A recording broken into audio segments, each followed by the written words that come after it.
so scared I'd lost you, Heidi.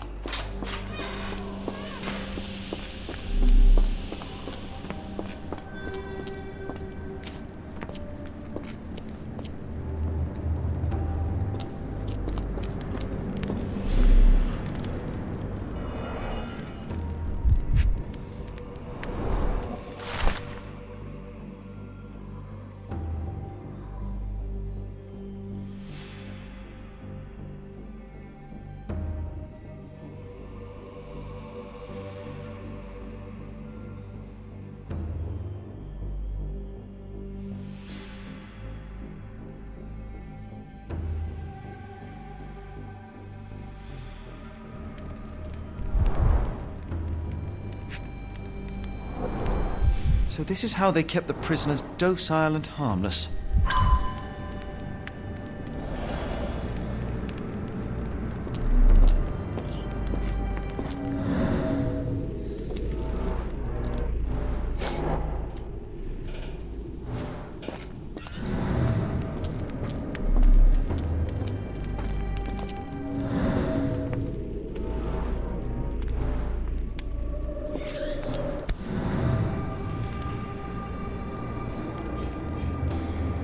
An Orthodox reliquary commonly found in Eastern Europe, now in a cell halfway up the Alps.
This stretcher was disinfected frequently.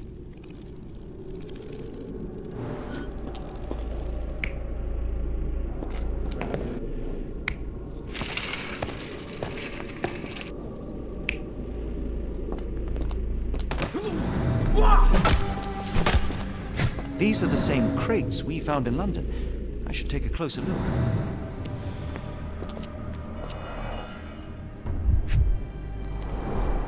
I doubt that one could survive such a journey with this little water.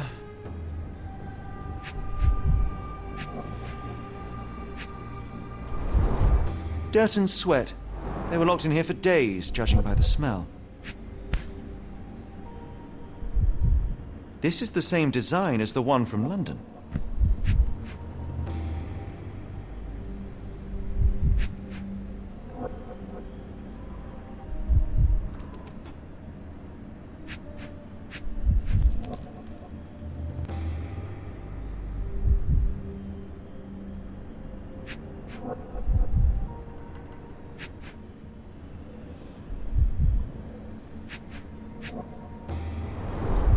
The kidnappers even provided airflow. How generous. This trip was prolonged and perilous.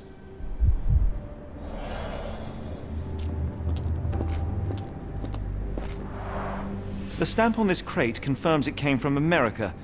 That's quite a distance to travel.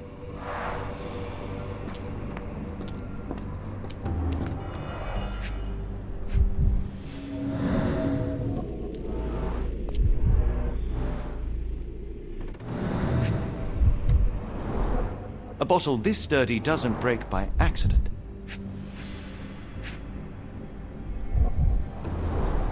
Substantial blood loss. One poor soul found another way out.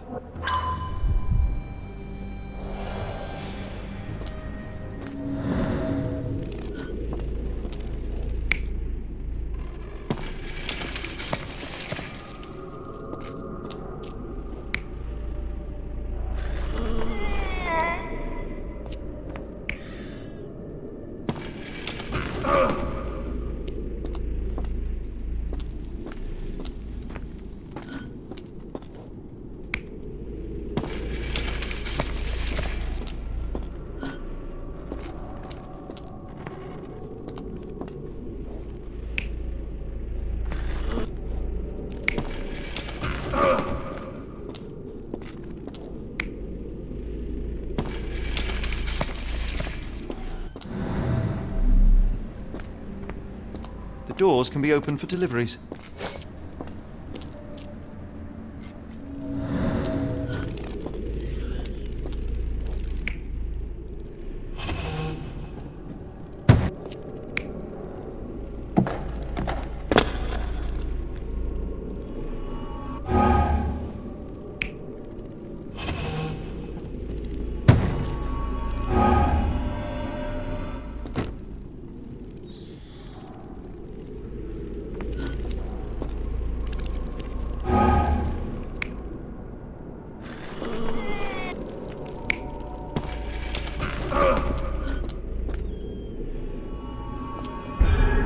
Carriages were backed through these doors, and they began to unload their cargo in secret.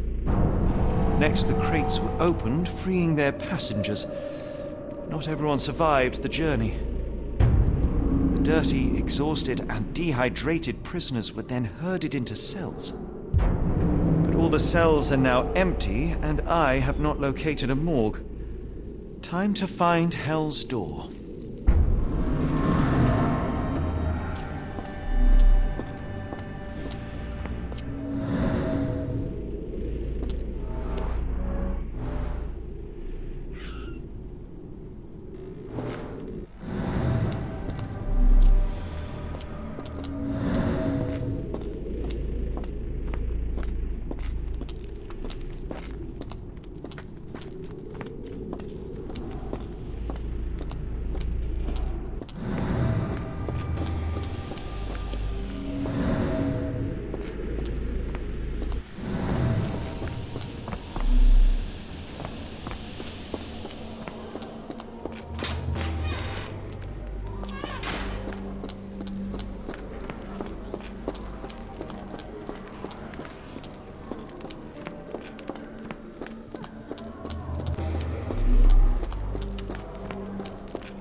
Scratches. Something has been moved through here. There seems to be a locking mechanism. The whole thing must be a door.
doors can be opened for deliveries.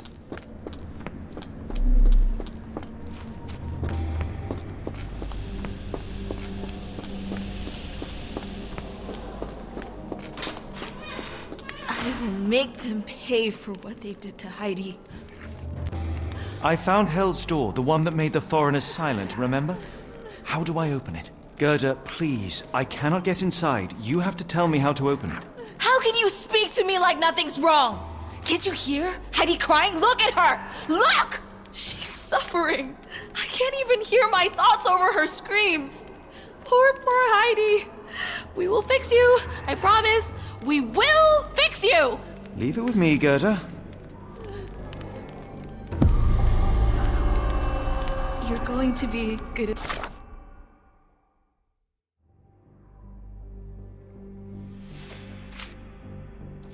It's you.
My comrades in Paris shall hear about this.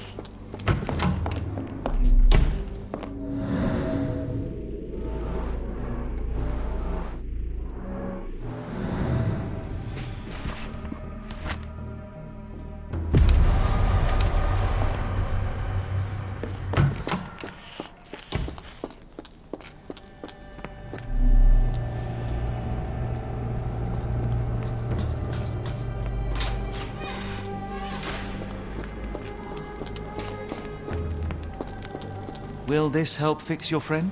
Give it to me. How is she feeling? Everything will be all right, Heidi. Everything. Gerda, I have a couple of questions. Yes, Shut your dirty little mouth, Gerda. You've said enough already. She won't speak no more. Now it's only Heidi. You helped me, and I didn't cut out your eyes. So we're even. Now go! Heidi, there are things I need some clarity on. Ask if you dare, but if I get bored, there will be consequences.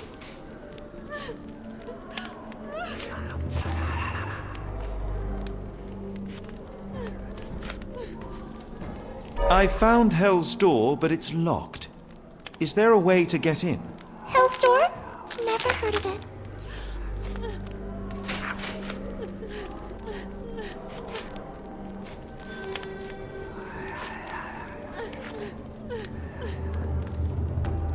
You're so dull! Dull! Look, Gerda, the man is insane! The professor would treat him like she treated us! Heidi, there are things I need some clarity on. I found Hell's Door, but it's locked. Is there a... That's not true. You, Gerda, told me that Hell's Door makes people silent forever. And you believe that snotty little girl? I'll personally ensure that she never dares to speak again!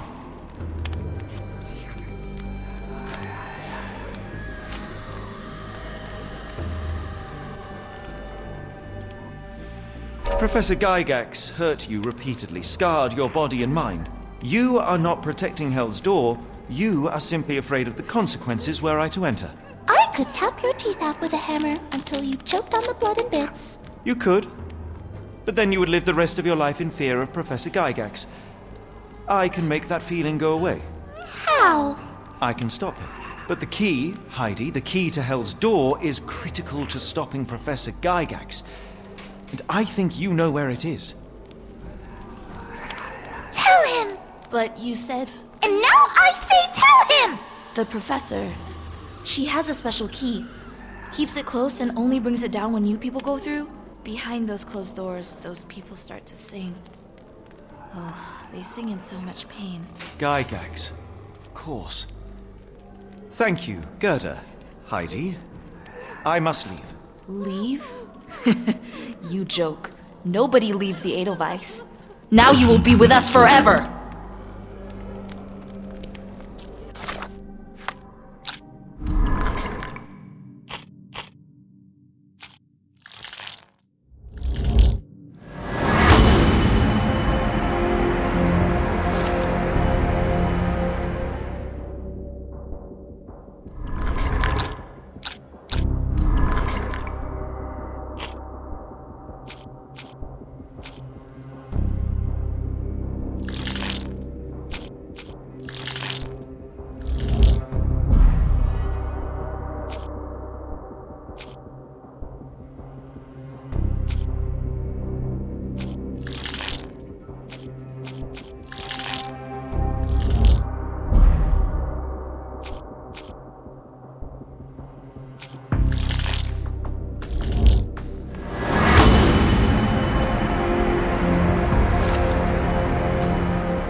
At last, you came to your senses. My humble apologies, Emperor. Spare me your groveling, Englishman. Of course, you are right as ever, for you see, time is of the essence. The Royalists have risen again, and your darling Josephine needs you. Paris needs you. Mon amour. But the guards upstairs in reception stand in your way. Ha! They will pose no problem for the likes of me. Merci, Englishman. When I return to Les Tuileries, I shall make you a general. Oh, you are too kind, Emperor. Now go. Your freedom awaits. I am coming, Josephine. Josephine, le voilà. Catch him!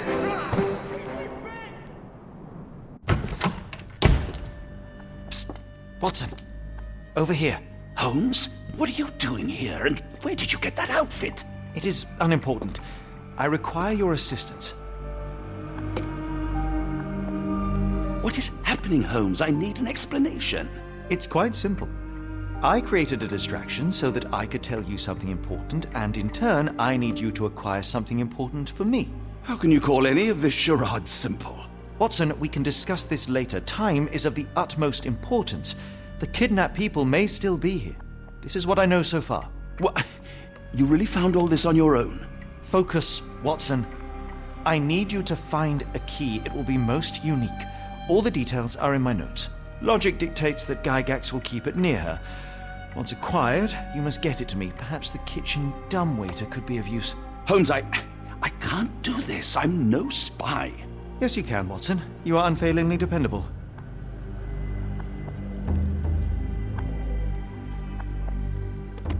Dr. Watson, visitors are not permitted back here. I'm terribly sorry, Mr. Kuntz. After the war, my nerves, I fled all that commotion. It is nothing. A patient attempted to escape. He will not get far. Now, if you would like to follow me.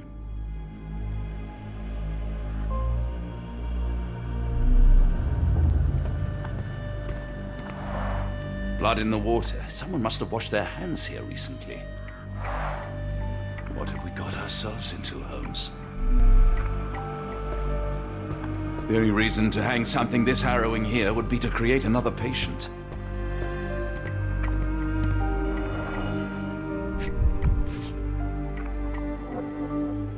Perhaps I should take this. For all I hope it won't be needed.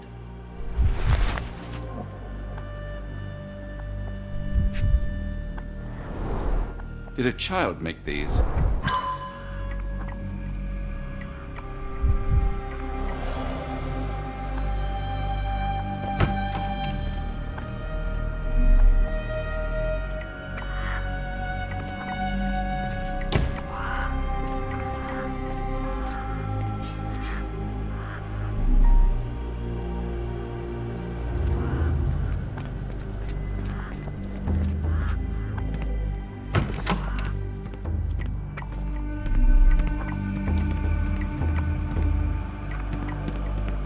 I hope you're finding your room comfortable, Dr. Watson. Professor Gygax will have much to tell you.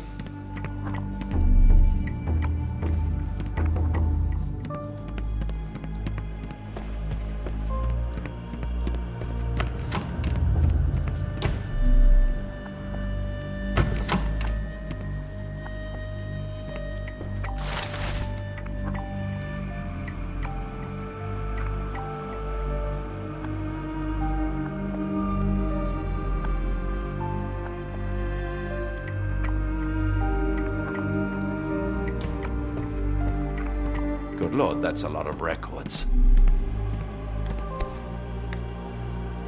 The photograph seems recent. A commemorative photo album. Been a while since I've been in one of these.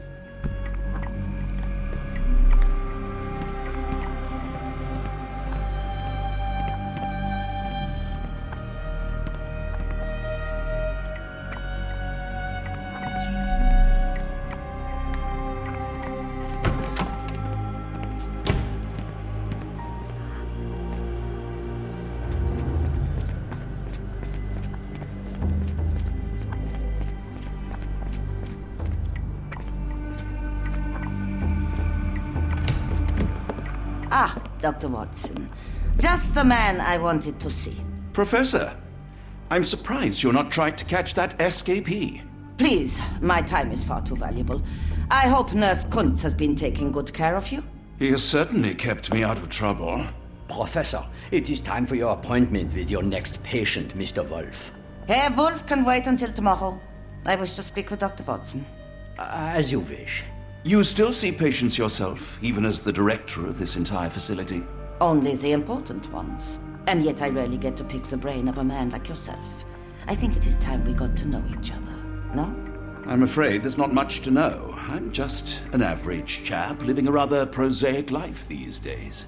Dr. Watson, those of us who pursue knowledge are anything but average. Now, who are you? I'm a physician in search of a stimulating career. I have patients, yes, but admittedly, I'm more interested in the cutting edge of medical research. So when I read about the Black Edelweiss and your work on the healing of minds, I simply had to learn more. I suppose my Edelweiss was always destined to attract other curious minds. But before we continue, I want you to understand one thing. A broken mind can never be truly healed. Ah, I see. So, what exactly do you do here? It is simple. If you cannot fix a person's nature, you must force them to forget it. Surely there are other methods of treatment. How naive. You remind me of a man I once knew, Professor Becker. But we do not speak of him anymore. A colleague? The former director here. One day he realized that Edelweiss had outgrown him and had to leave his house.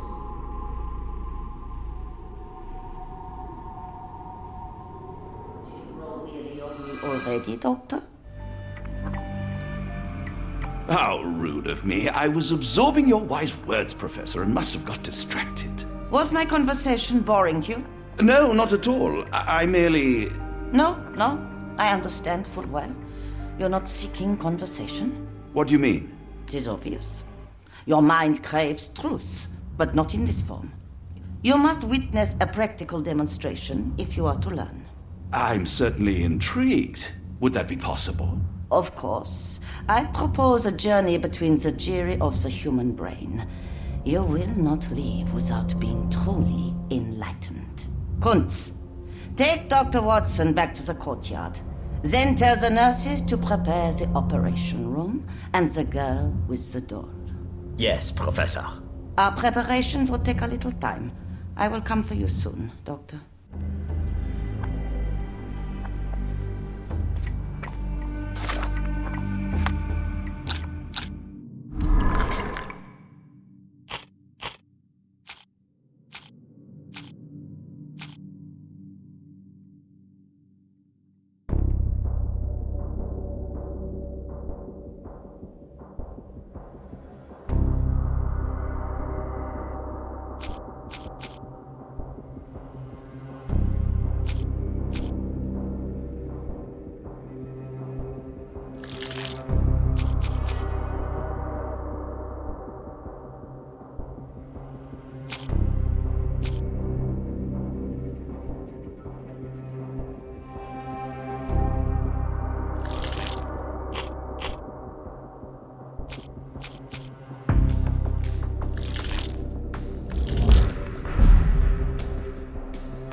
Looks dusty but functional. Oh, we never use that. I think it connects somewhere downstairs. Did you hear that a patient escaped? All the guards rushed off to find him.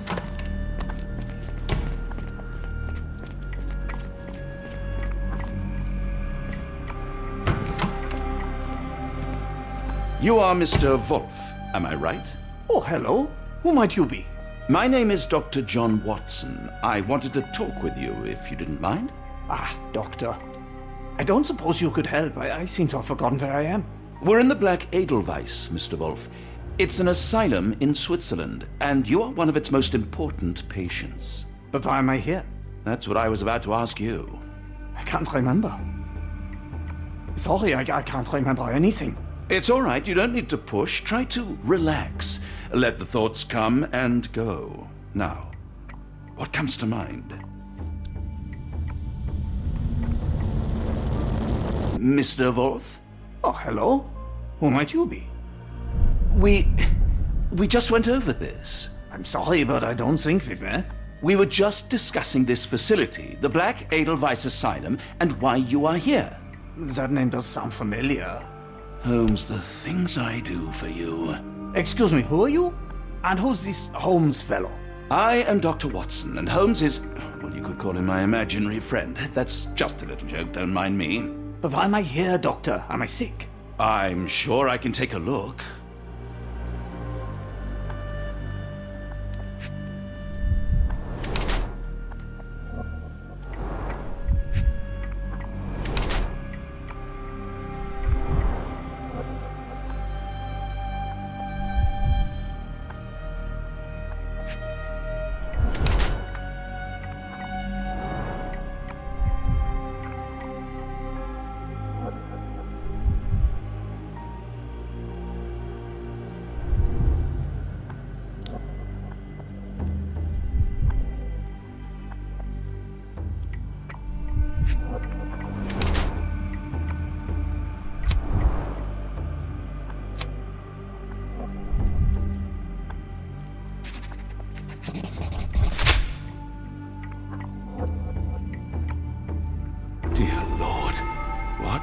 Gygax do to you?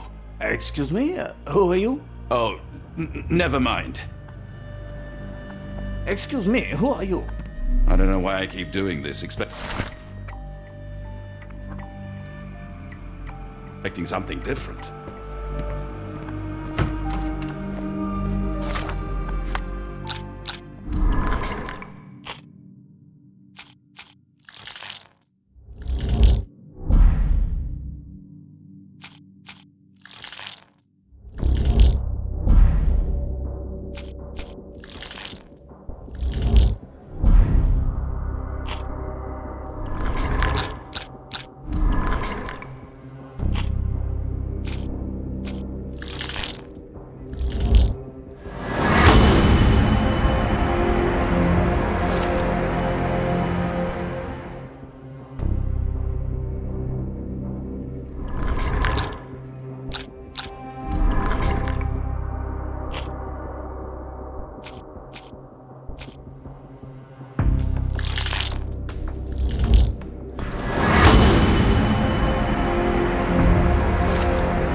Hello again. You won't remember me, but we've met before. I am Dr. John Watson, and you are Professor Becker. You were the previous director of this facility, the Black Edelweiss. Professor, really? Actually, that name does sound familiar. Wait. Let me write it down. I try to recall memories through writing, but they always feel just out of reach. As a matter of fact, I have more for you to jot down. Oh, yes. Yes, please, anything. Professor Gygax did this to you. She made you forget everything, even who you are. But we will play a trick on her. We will write a letter so that she learns her lesson. Put down what I dictate. Dear Professor Gygax, I bitterly regret that I let my beautiful alpine flower fall under your influence. I see now that you never deserved to sit as the director of the Black Edelweiss.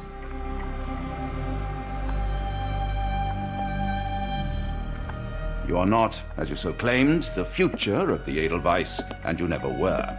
And by the time you make it to my cell, the police will already know the truth of how you came to be director of this asylum. Signed, Professor Becker. There. It's done. Now, hold on a minute.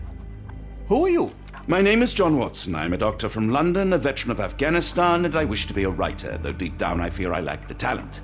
And presently I'm risking my life to help my brilliant detective flatmate in the pursuit of a cult of kidnappers, even as I fear it may destroy him. I'm tired and hungry, and I have not had a good bath in weeks, and yet despite it all, I feel alive. Any more questions? Good heavens, sir. You're as mad as they come. You really are a strange man. Have you ever been mentally examined?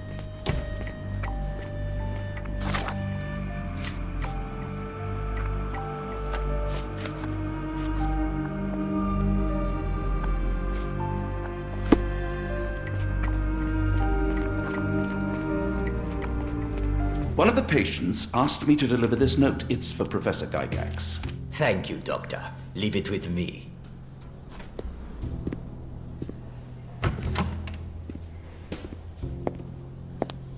A letter for you. Unbelievable. Kunz, with me.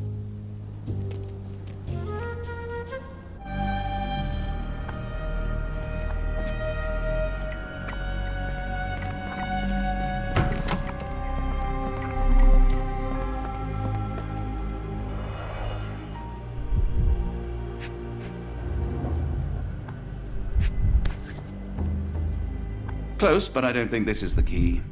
This is too small to be what Holmes asked for.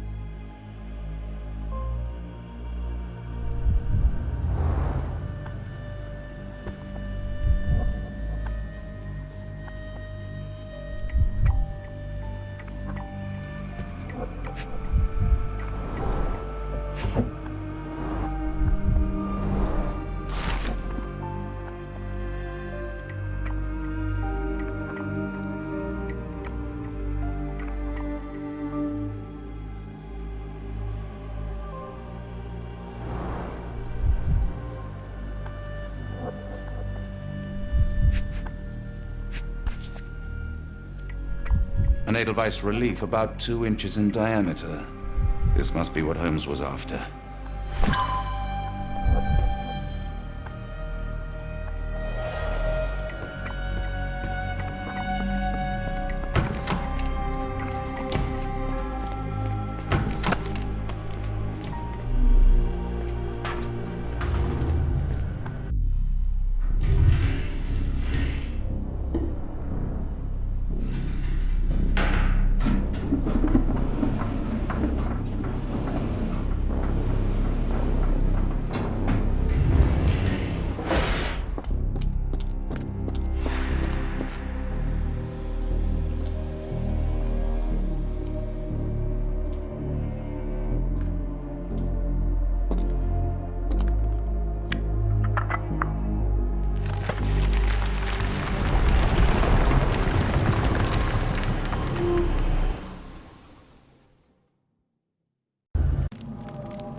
Tooth of an adult male, likely lost in a beating, only a couple of days old.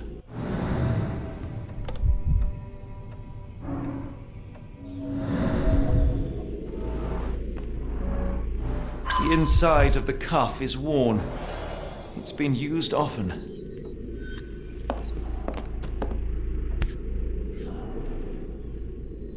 A wax cylinder. There is something recorded on it.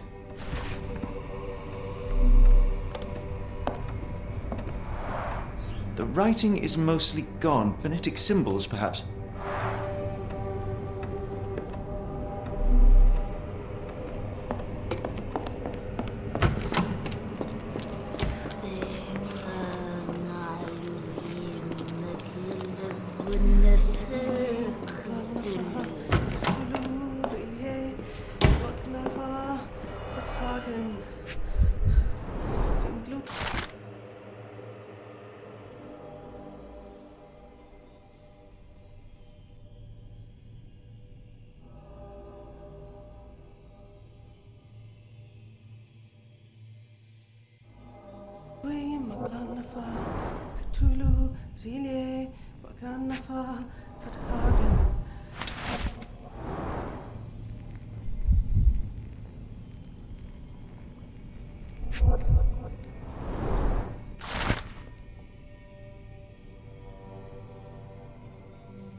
Looks as if it's been recently used.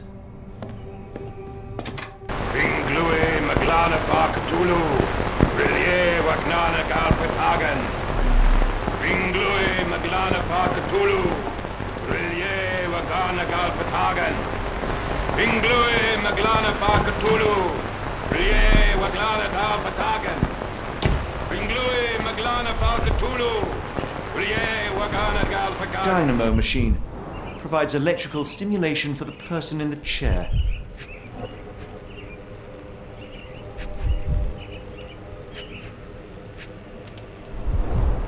Full-grain leather straps, impossible to escape.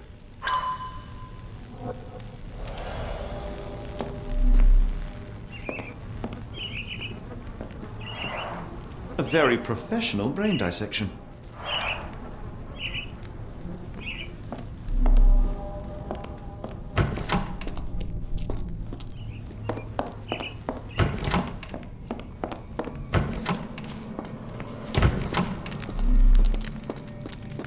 Oh, the smell.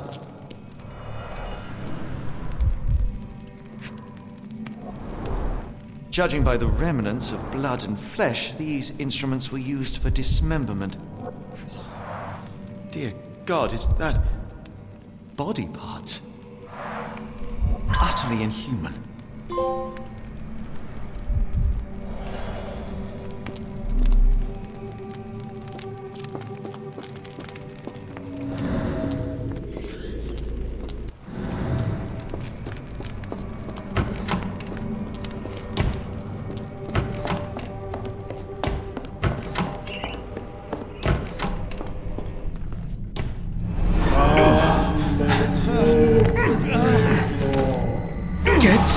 out of my head! Your iron fisters devoid of soul. Find reverence for the one that trembled. Great Lord! Left your surrender your soul and become a servant of Please! No more! Stop it! Watson! John! Somebody! wretched mortal. Do not fear what is to come. Let him rupture our world anew. Awaken! And let the... Awaken and...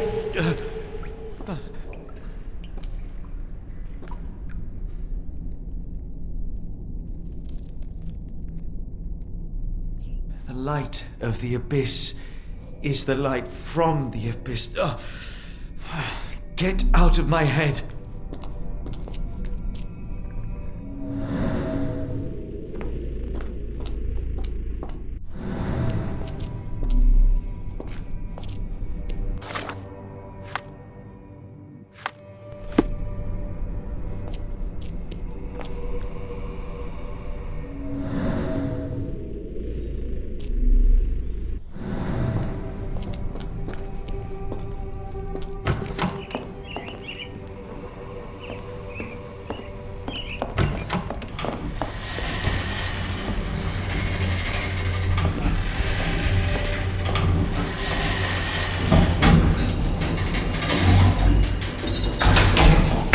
Hydraulic elevator. How ingenious.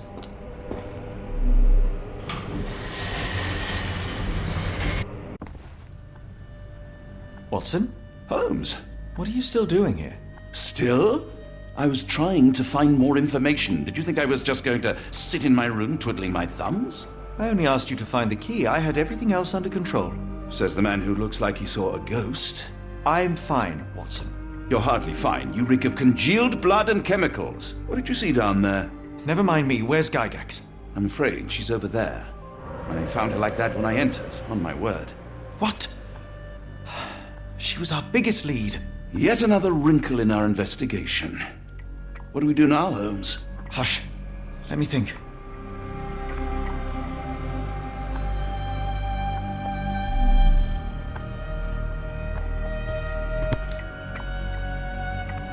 Heidi, how did it end up here?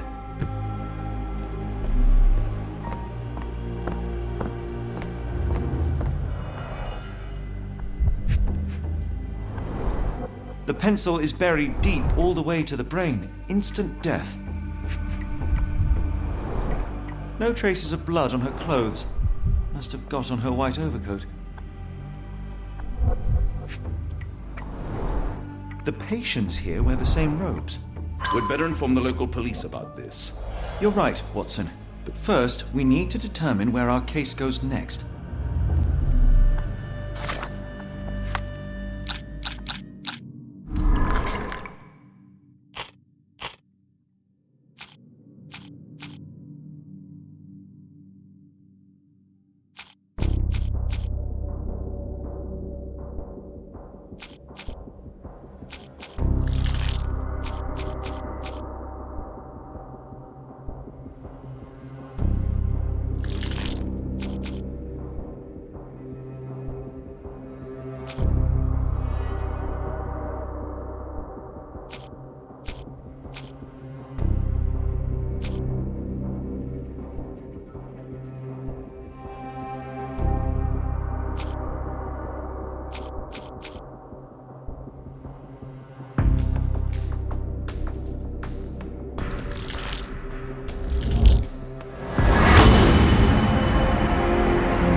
We've got what we needed, Watson. This conspiracy reaches further than we thought. I don't suppose you've ever been to New Orleans? You are joking. I seldom do. Let's go. There's no time to waste.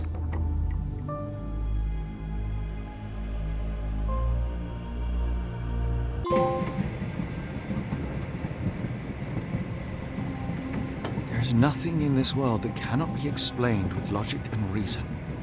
Nothing in this world. Holmes? Hmm? You seem troubled. I'm not troubled, Watson. I am preoccupied. That place was awful. Inhumane. It would be natural to experience some feelings of shock or fear. Men reduced to gibbering imbeciles, numb beyond recognition, powerless to help themselves. When a doctor does go wrong, they are the first of criminals. They have the nerve and they have the knowledge. That woman did not deserve the title. Such casual cruelty for such selfish aims. I knew another man like that once. He treated my mother, perhaps even killed her, depending on who you ask. My sincere condolences. In the end, she was just a shadow of herself. The outline of the person I recognized, but lacking all else. She was pushed until she cracked. Should you see me cracking, John, I must ask you to intervene. Nothing compels us to pursue this matter further, Sherlock. We can return to London, report what we have discovered. Let more capable hands take over. Alas, there are no such hands. Were we to abandon our quest now, I fear no other would succeed in our stead. We know nothing of what awaits, what dangers lurk in the darkness. Nonsense. We draw nearer to New Orleans with every passing minute, and thus closer to the answers we seek. Those answers, for all their perversity and improbability, will, nevertheless, be the work of men. And that is a work I have studied well. So be it.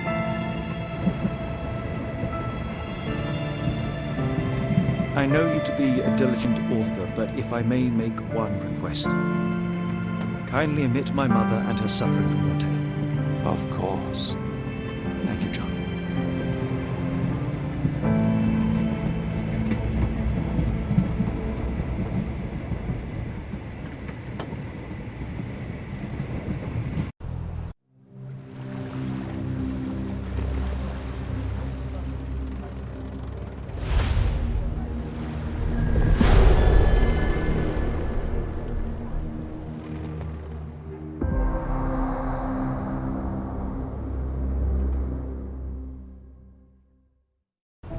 Ah, Holmes. After our trip to nippy Switzerland, I can certainly use some of this New World heat.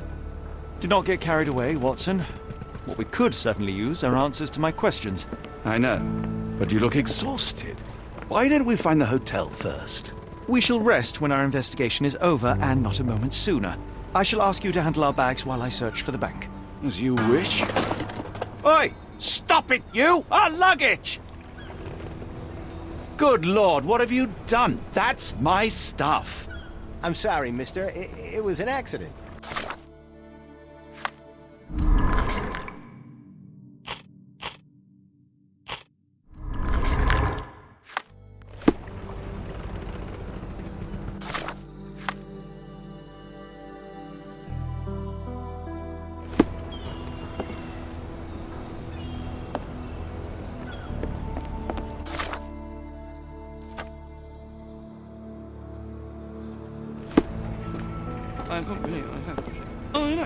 May I ask for your assistance? Ah, I know this. Yeah, let me help you.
Can you satisfy my curiosity? Don't remind me of anything. Someone else might help you better, sir.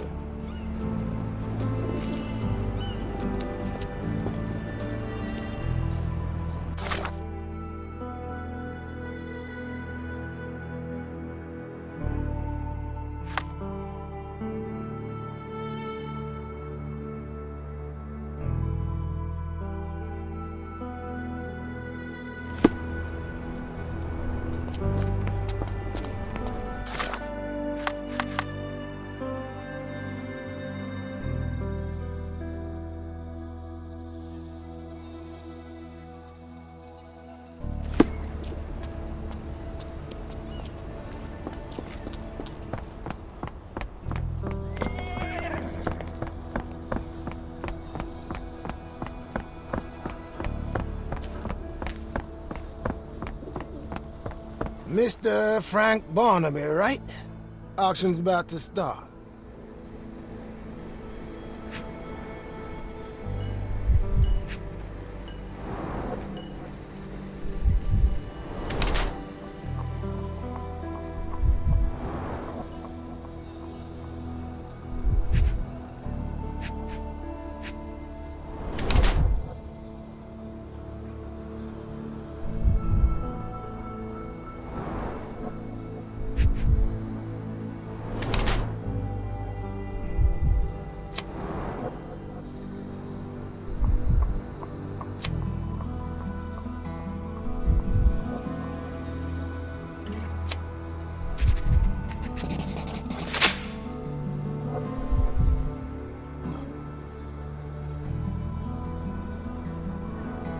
In the flesh. Now, if you'll excuse me.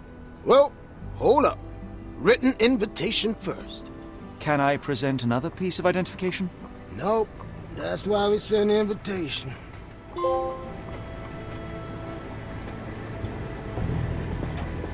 Holmes, over here. Any luck? None. They're holding an auction, invitation only. The good news is, I know who might have one. We need to find Mr. Barnaby. Who? Frank Barnaby, most likely a local. And you think Mr. Barnaby will be happy to share his invitation? Let us first find him, then we can see if he is the generous type.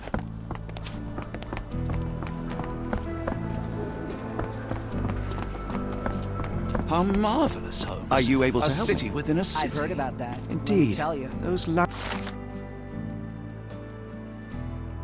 are delightful. It is as though we have been transported to the Orient itself.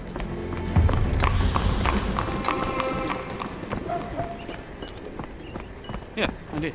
Excuse me, just one question. Don't be angry with me, sir, but I don't know.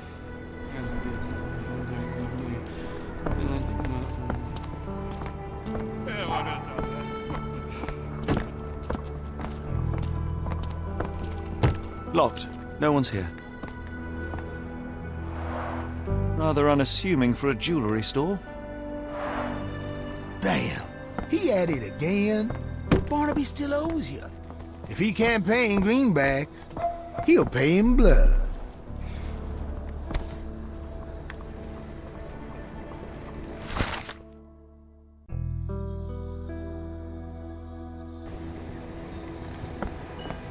Is this familiar to you?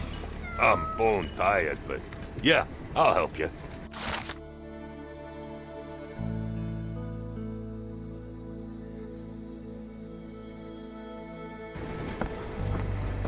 Are you able to help me?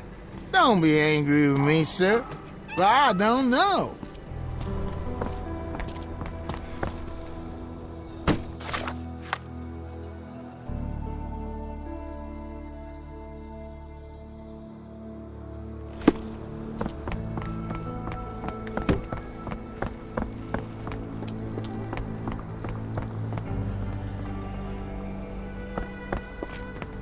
This place. There's a Spartan charm, does it not? It does. My soul will always yearn for London's gloom, but it reminds me of Cordona in a nice way.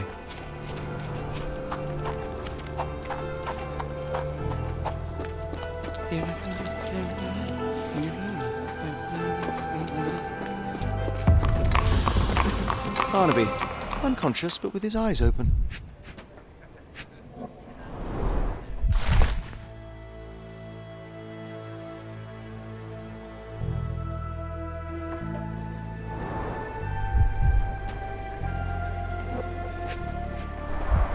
Look, Watson. The two of you are just alike. Oh, great. So I look like a haggard alcoholic. Eureka! What have you got? An idea. First, we'll need Mr. Barnaby's clothes.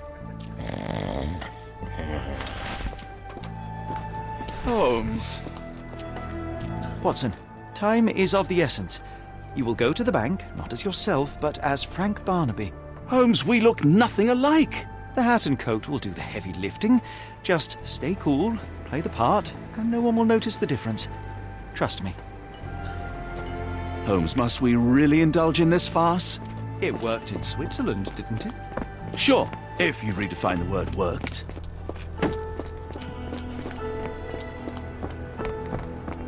Where's my cash, Frank? In the bartender's tip jar?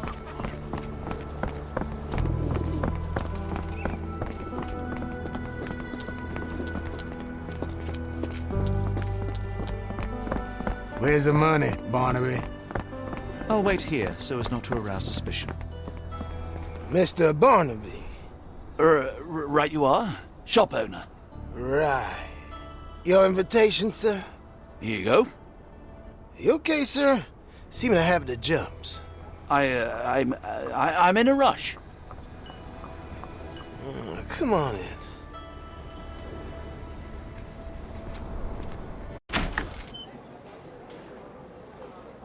Heavens, I never seen gems so big. I simply must have them. Sorry, I'm just dealing with another client's request. Please wait a moment.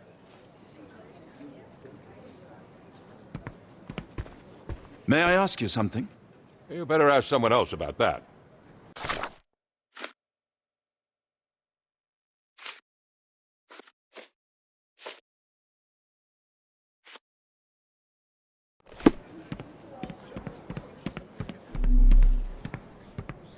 This might be useful. I'll make a note.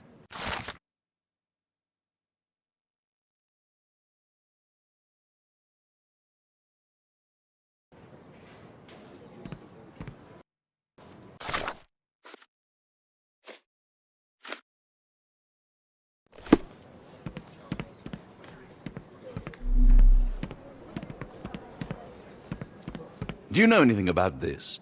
I have no idea what you're talking about. Morning, sir, and welcome to the E.W. Gray Banking House. The auction will begin shortly. Name's Zoe Clemens, and I'd be delighted to help you. Pleasure to meet you, Miss Clemens. I am Frank Barnaby. I do have some questions, if you don't mind. These gems are rather curious. What can you tell me about them? These rare beauties are black opals, all the way from Coober Pedy, South Australia. When they catch the light, the dark stone becomes a brilliant rainbow. It's something special. Forgive my curiosity, but who was the previous owner? Sir, I ain't at liberty to disclose them details. It doesn't say where these stones came from, no provenance, no previous owner. I'm starting to suspect they were illegally procured.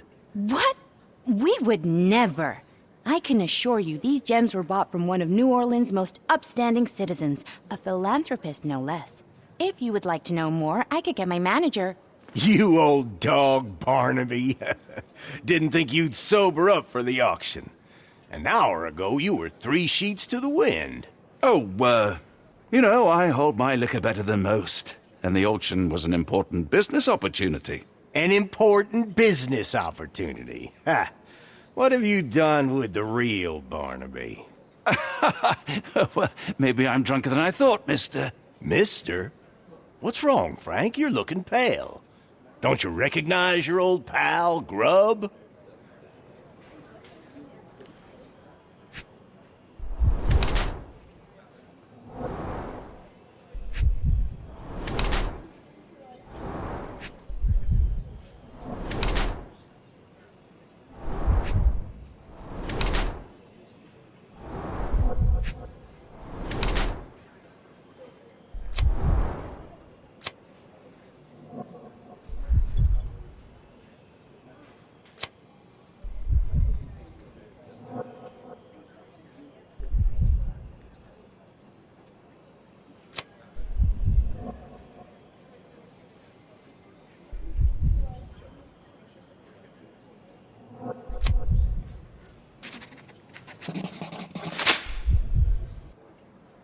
Sorry, Sheriff, but I don't have time for this. Now, Frank, when I'm talking to you, everything else waits. If I want to talk, you talk. If I say jump, you say off which pier. Do we understand each other? Yes, sir. Good. Now, while I have you, there's the matter of your outstanding fines. I've been more than reasonable, but I'm afraid the bills come due. Fines? Right. I'm afraid I don't have anything on me. That's funny. Ain't you at the auction? I weren't born yesterday, Frank. Now, assault, battery, disorderly conduct, that's serious stuff. You got off easy, but if you don't pay up, things get a whole lot worse. Look, Sheriff, I'm not actually... Whoa. Think careful now, 'cause Frank Barnaby only owes us cash. But fraud, impersonation, that's weasel behavior. And you know what we do to weasels round these parts.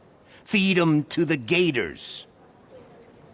So, Frank, what's it gonna be? Here's all I have. Mighty fine of you. The people of this parish deserve peace. They don't take kindly to visitors. Don't miss that boat tomorrow morning, Doctor.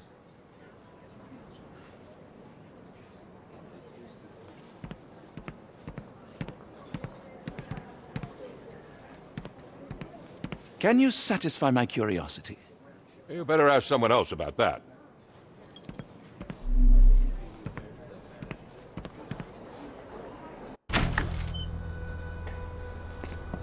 I told you, Holmes. I told you it was a bad plan. Now we're penniless and wanted criminals. Hysteria gets us nowhere, Watson. Tell me what happened. The sheriff saw right through me. He knew who I was from the start. Extorted me for every coin I had. Bah, all that matters is what you learned about the gems. I shan't discuss it while still wearing that blighter's clothes. I'm going back to the boat to get changed.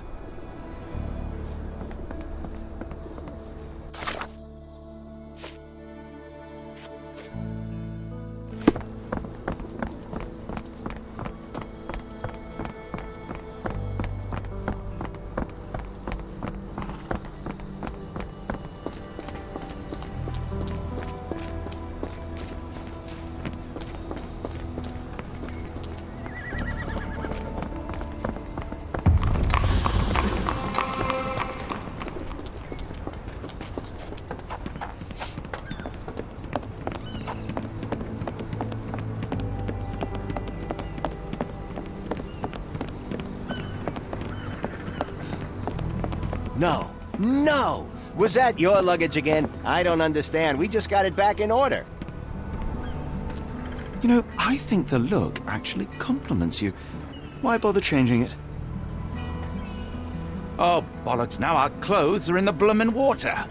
It was like the luggage had legs of its own. Oh, Mr. Pratchett will have my head. I ain't sure what you did to the sheriff, but it must have been something real hairy to have him chuck your luggage off the pier. With respect, miss, have we met before? If you were the real Frank Barnaby, yeah, we would have. But where are my manners? I'm Lucy. And you are? John.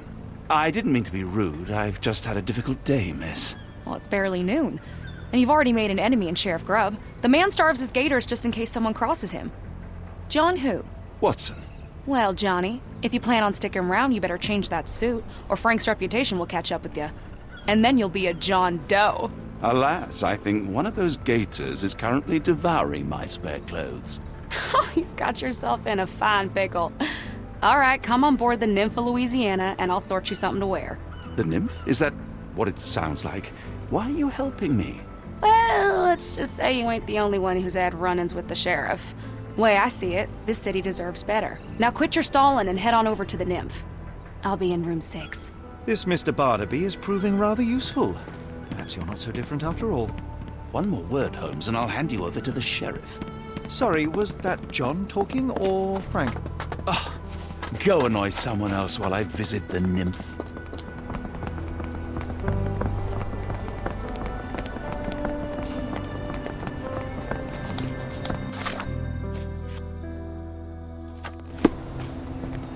Forget the sheriff. I'm sure it was simply bluster and bloviation.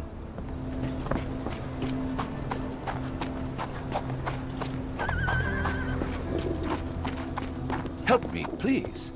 No, I not heard about that. Sorry.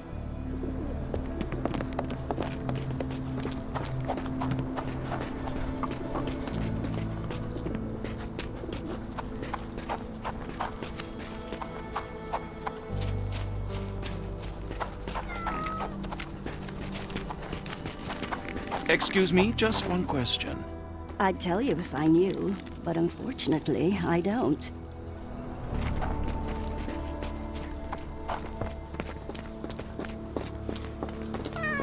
Is this familiar to you?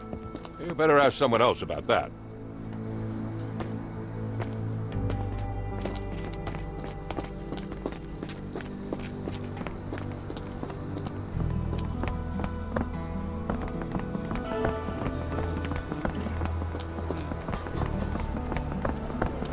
May I ask you something? What makes you think I can be of any help?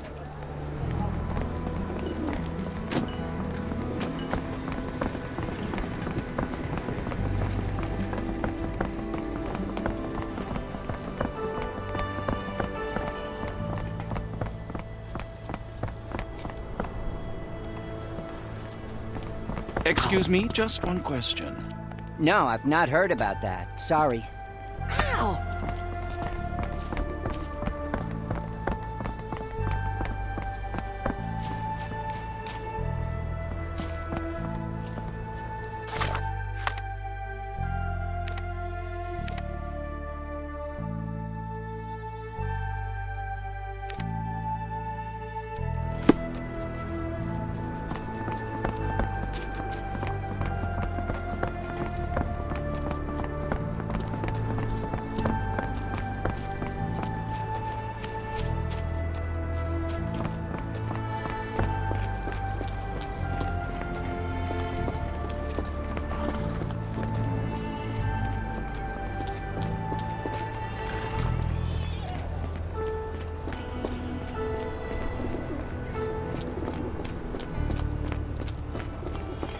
Excuse me, just one question.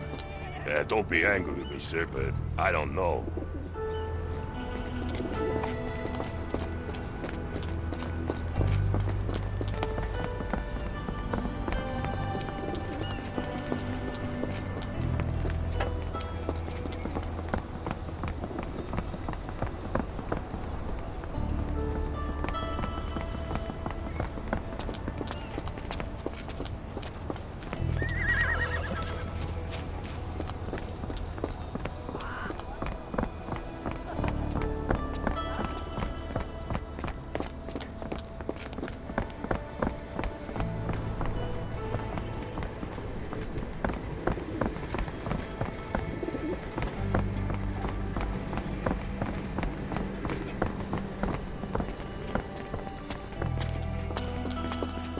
Is this familiar to you?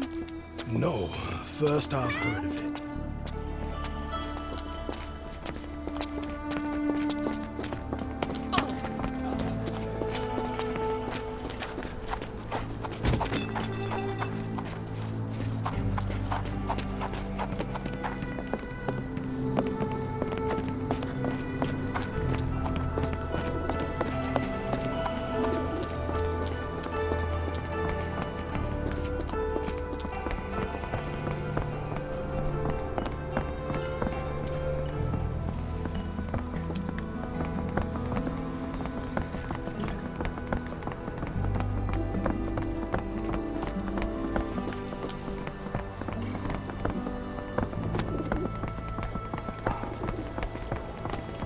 Can I ask you a question? No, first I've heard of it.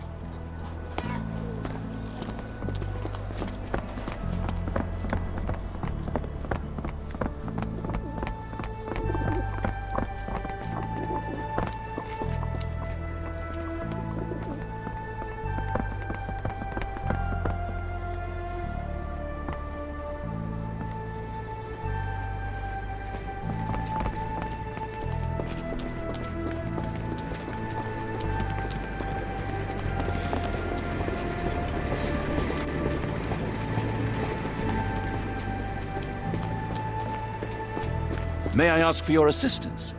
No, first I've heard of it.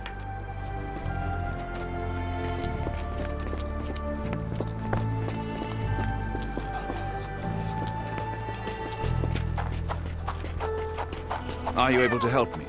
No, I've not heard about that, sorry.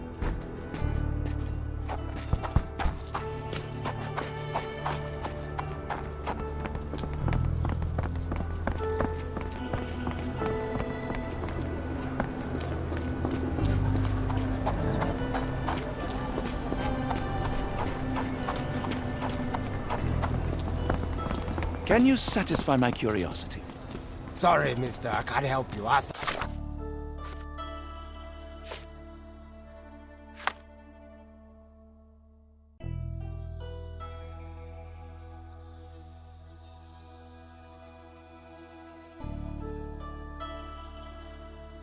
Someone else.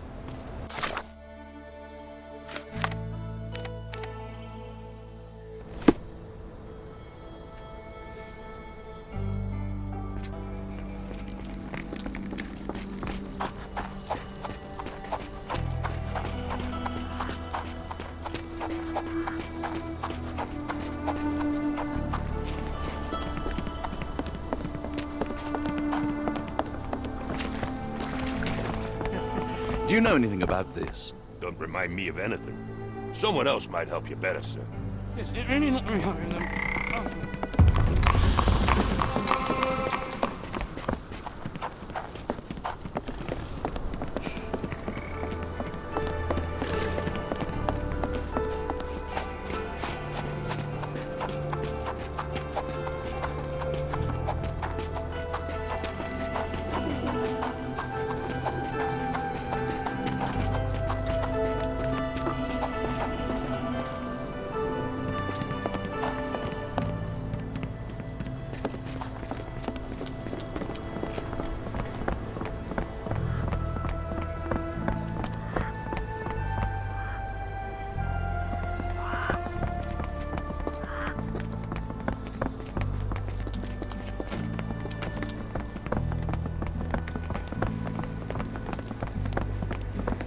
May I ask you something?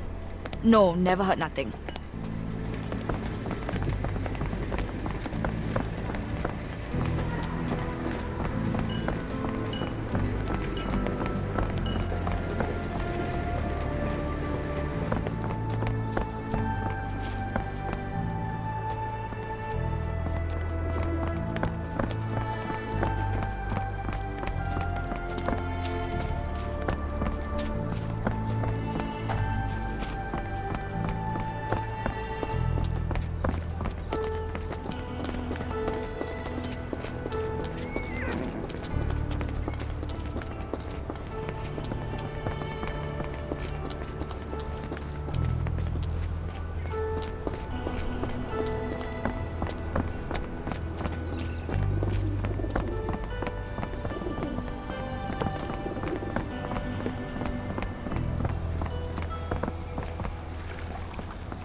Can you satisfy my curiosity?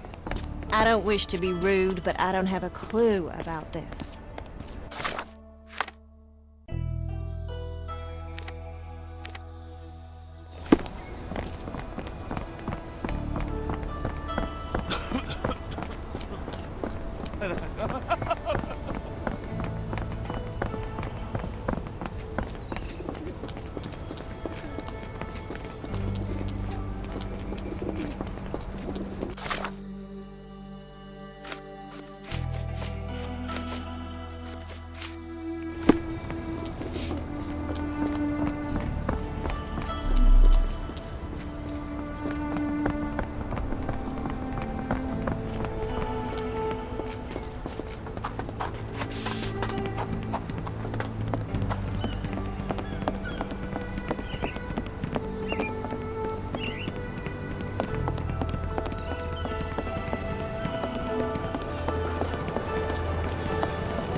Always a pleasure to see you regular, Mr. Barnaby. Welcome home.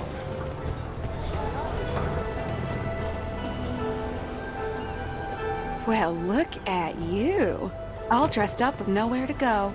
I can't thank you enough. As I was saying, Our journey has hardly gone to plan. We seem no closer to finding our missing people than when we left. Well, if there were anything to know, Champagne will know it. She's across everything in New Orleans. Look for her in the fisherman's village behind the Creole Quarter. Thank you again, Lucy. I shall make my way there now. Good luck, Johnny. Keep out of trouble.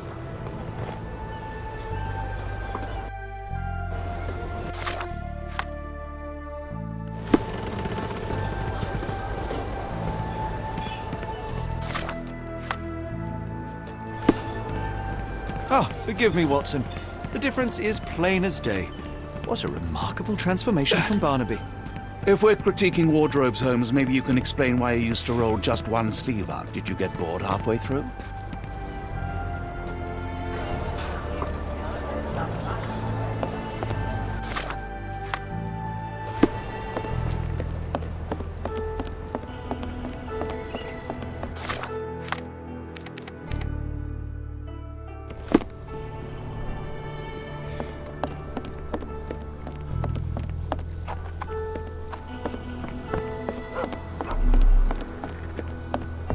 Help me, please. I'm bone tired, but yes, I'll help you. Yeah.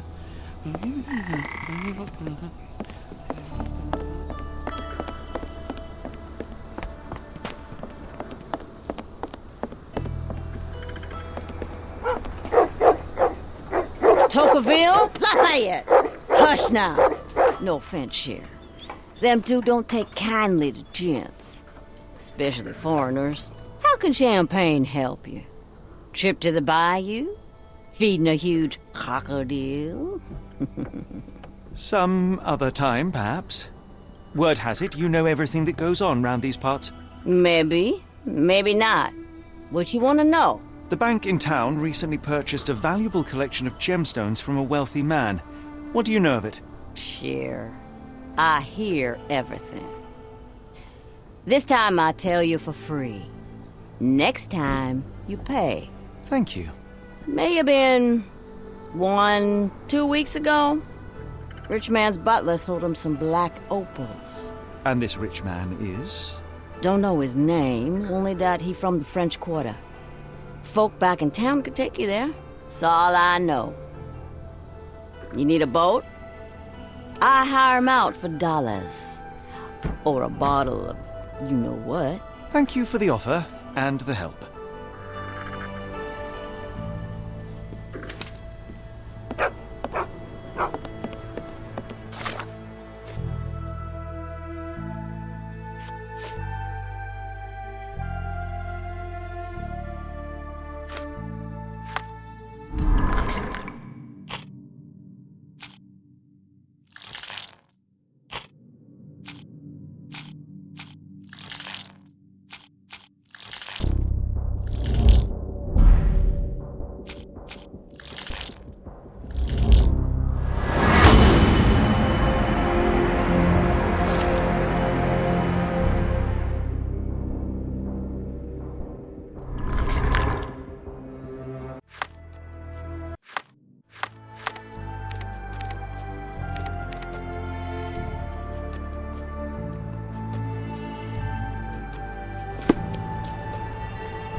Excuse me, just one question. I'm bone tired, but yes, I'll help you.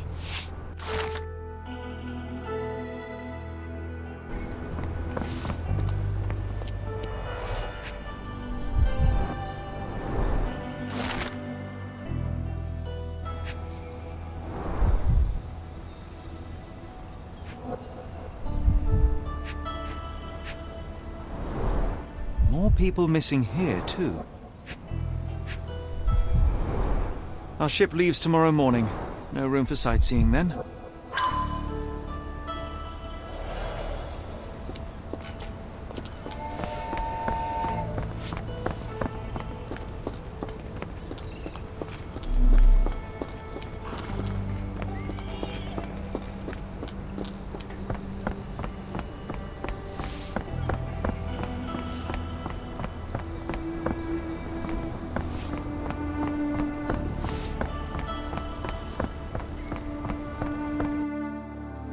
I've got a spot in mind. French Quarter, and get us there fast. You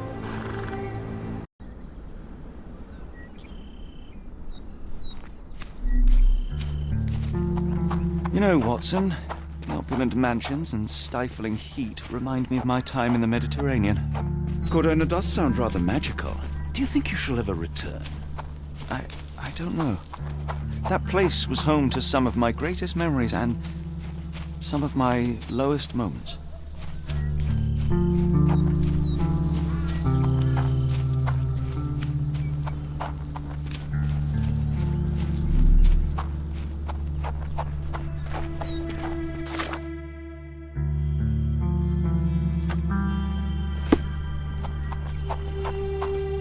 Are you able to help me?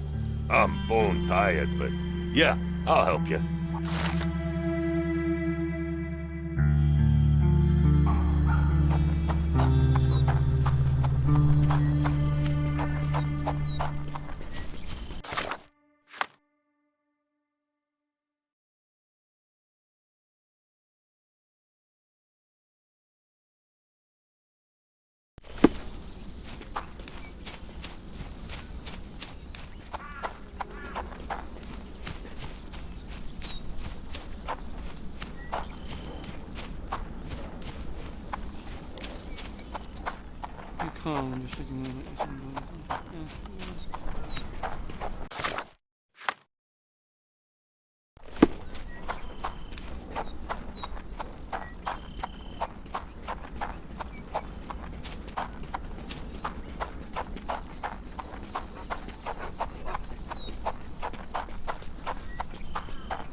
Lord help me. Excuse me, miss. Are you all right?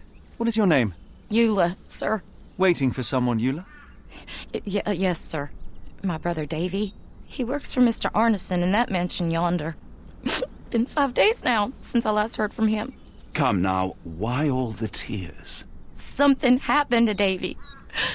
I feel it in my bones. Do you think he may have left the premises? No, sir. Davy, he ain't like you and me. He's smart in some ways, but he can't talk. Not a word. He's pure and kind. Fear not. We will look for your brother. One presumes this gate is locked. Is there any other way inside? There's another entrance through the stables you could try. That's where I meet Davy normally, but I couldn't get in. See, I couldn't find the key. It wasn't in its usual spot. Please hurry, sir. Find him for me.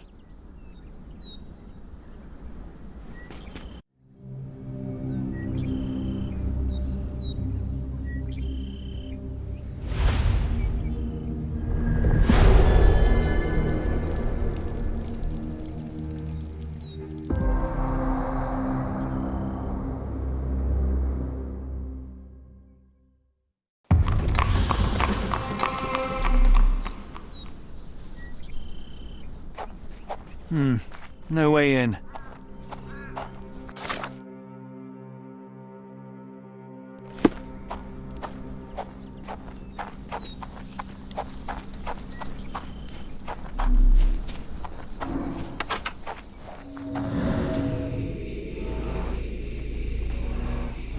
I rather wish my lockpicks had not been lost in the river.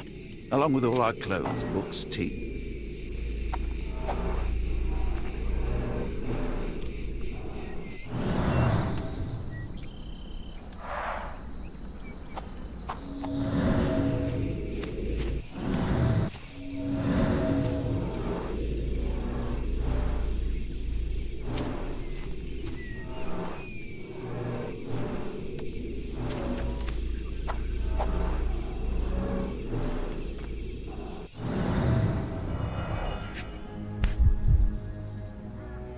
This must be the key to the stables.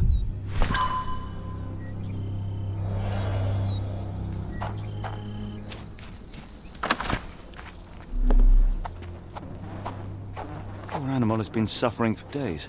It's dehydrated, Holmes. Without water, it will die. Mr. Arneson's cab is still here.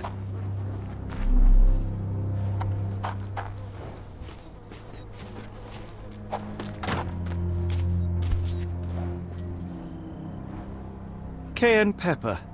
Half empty. Or as Watson would say, half full.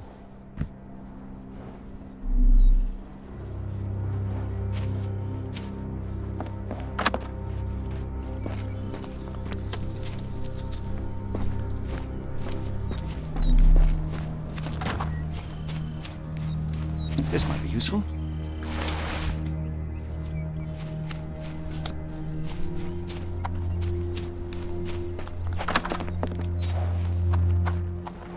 At least that's one life saved.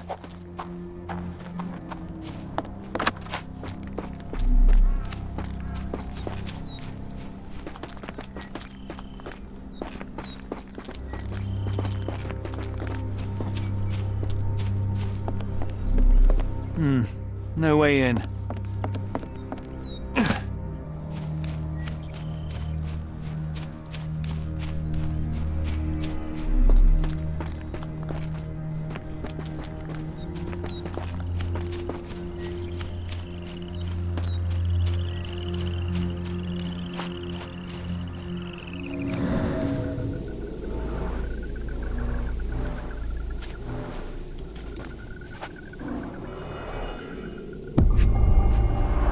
Luxurious shoes, size 9.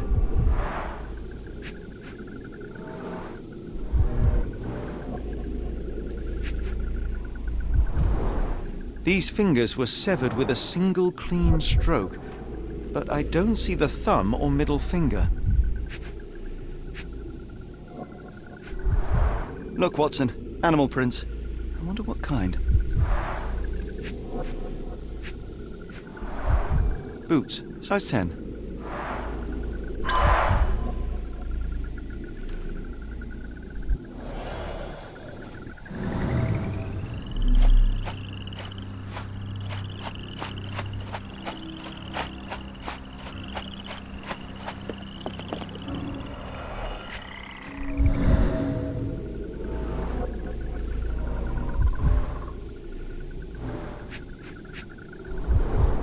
A scrap of silk, soft and elegant.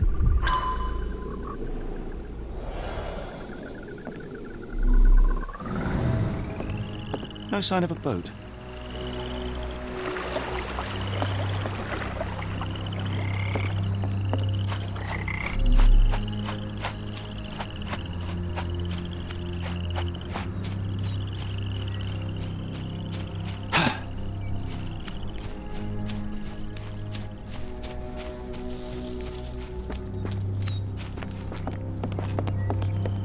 Ah! Do you smell that, Holmes? Something bad happened here. I know. Be prepared for anything.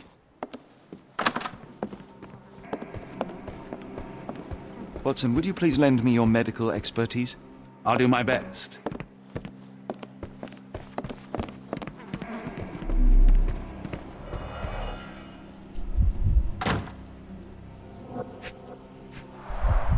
An enormous blow shattered her ribcage. Blooded, broken nails. The poor woman tried to put up a fight.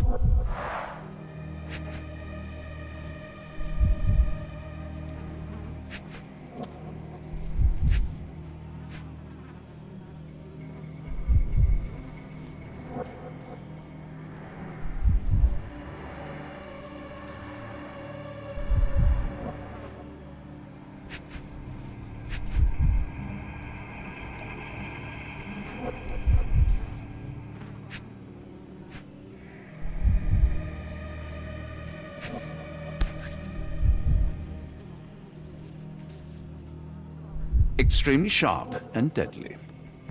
A wound like this could only be dealt by a man of incredible strength. And cruelty.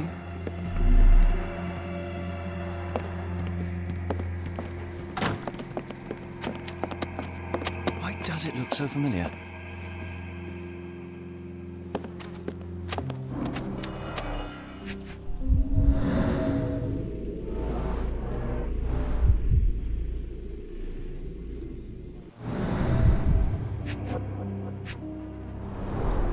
Tea for two. An odd glimpse of normalcy amid the horror. A used kitchen towel.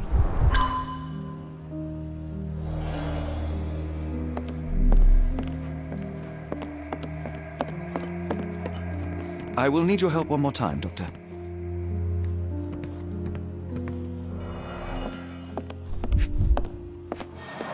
A deep stab reached the man's heart. Clean edges suggest a sharp blade, but the wound is too wide for an ordinary knife.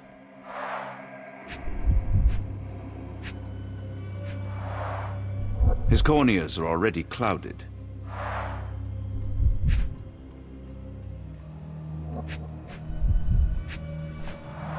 The hand can bend freely. Rigor mortis has passed.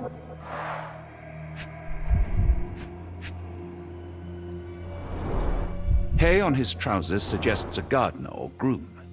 This man has been dead for a week, the result of a sharp object piercing his heart.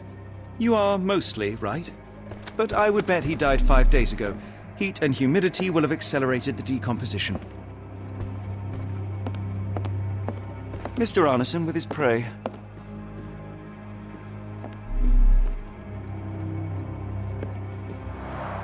Someone was bleeding, but it doesn't look lethal.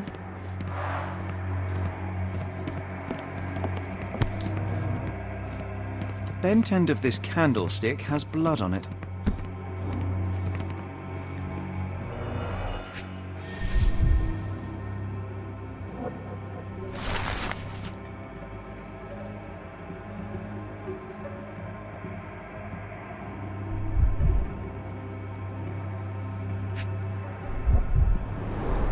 Burnt papers, now completely unreadable.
A trail of wax leads to the door.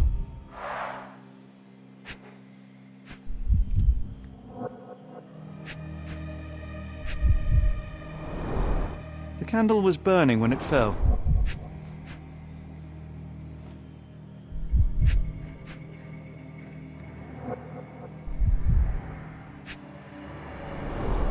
Someone smaller walked over these boot prints.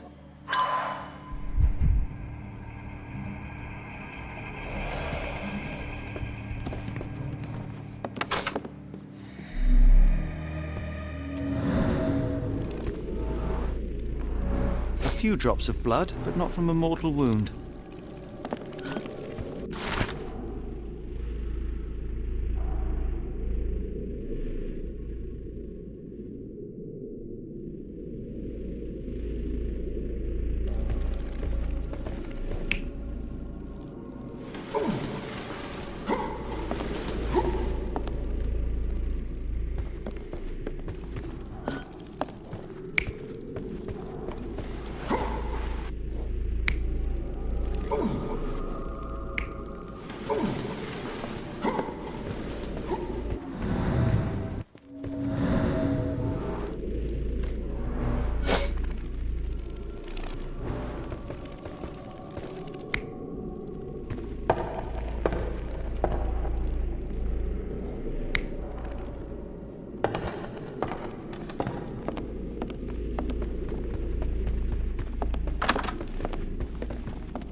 I wouldn't give for a nice bath right now, Holmes.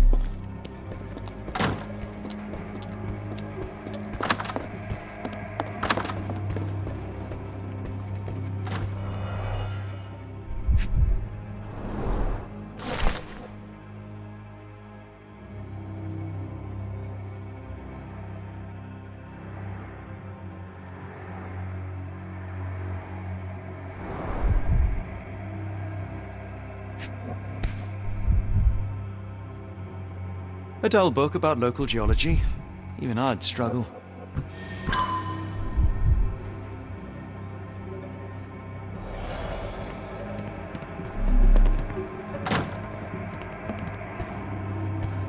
A dashing portrait of Mr. Arneson.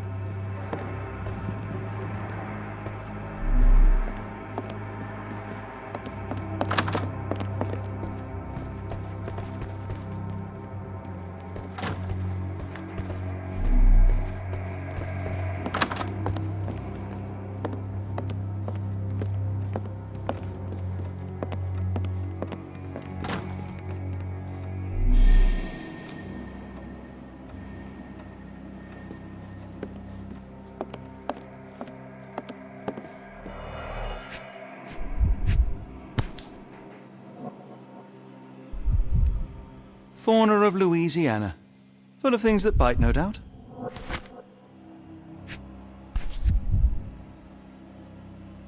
Arneson and Davy seem to have got along well. He looks more like a son than a servant. Arneson and Davy, 1881.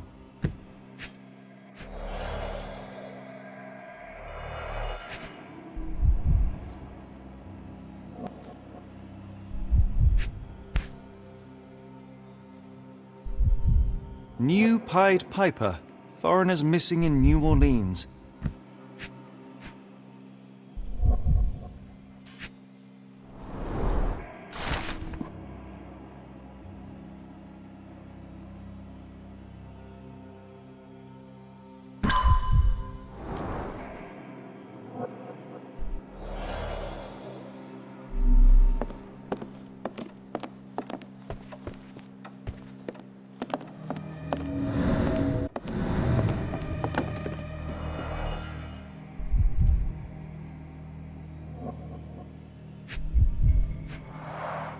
Note the blade, Watson.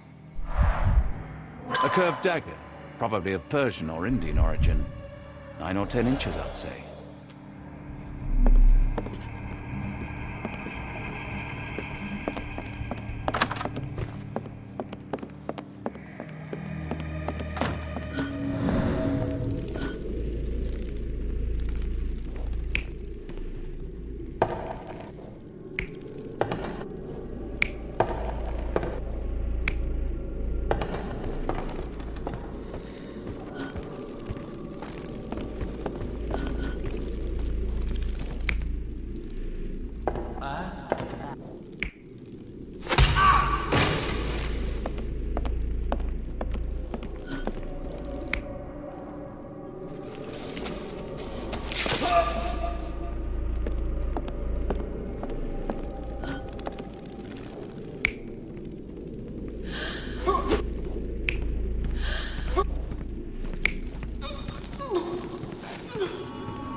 An intruder entered through the back door at night, leaving mud traces in the hallway.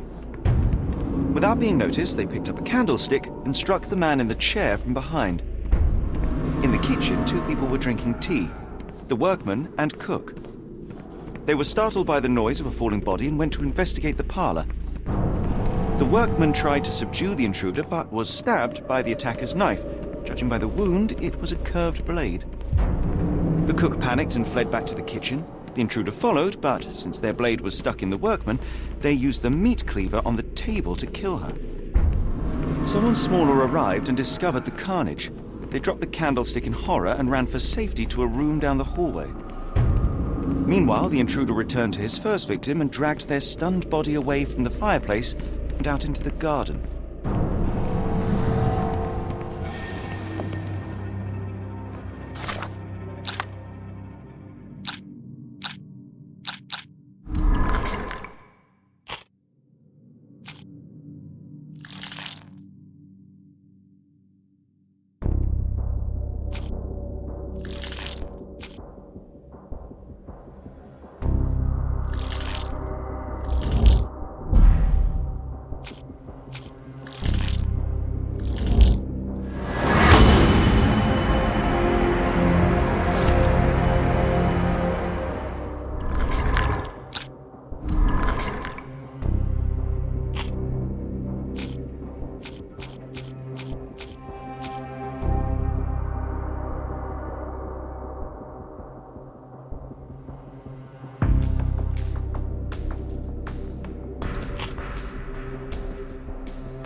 Davy, please open the door. After all this, Holmes, I doubt the young man would open the door to a stranger.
What horrors happened here?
looks so familiar.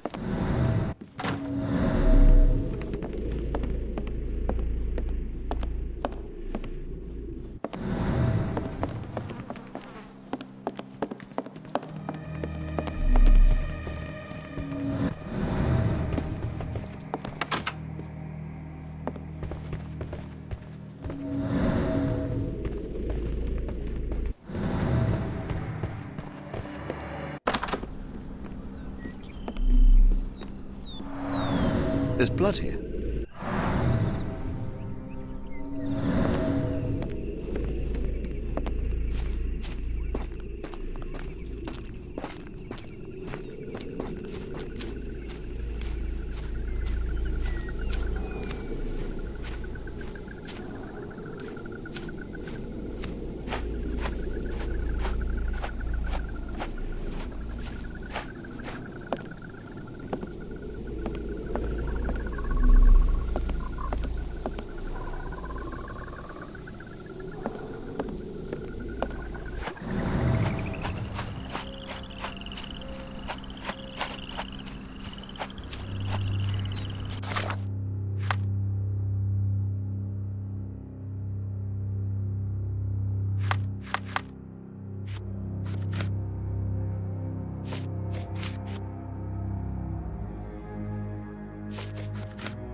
Size 10, the owner's footprints were shallow.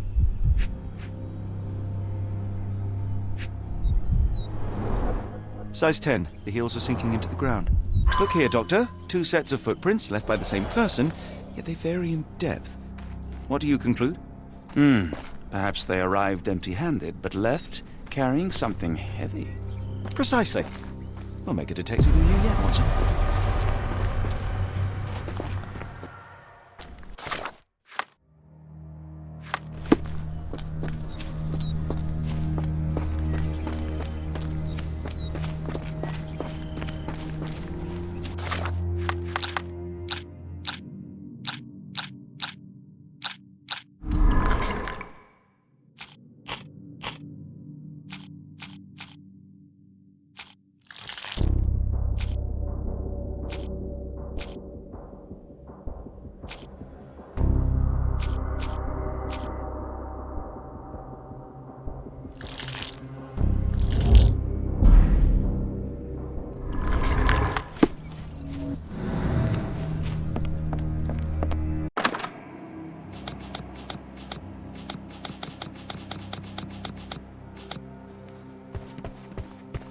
Davy, please open the door.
Mr. Arneson with his prey.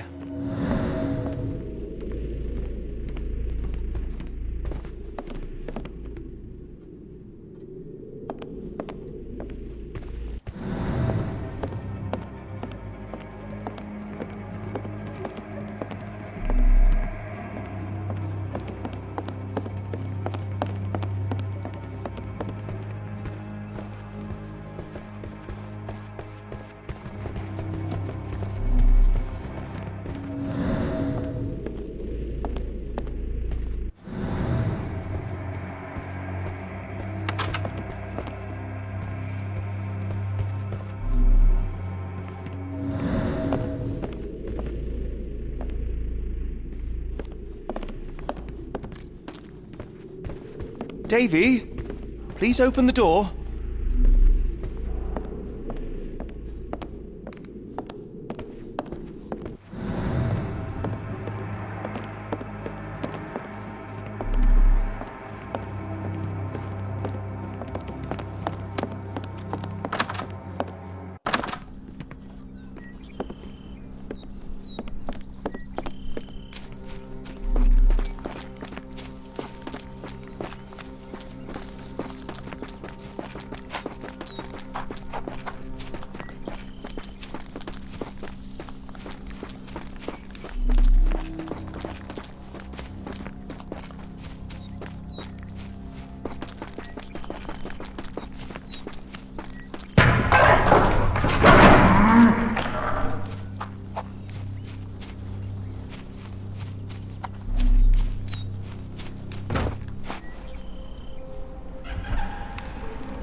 Watson, quick! Get her down.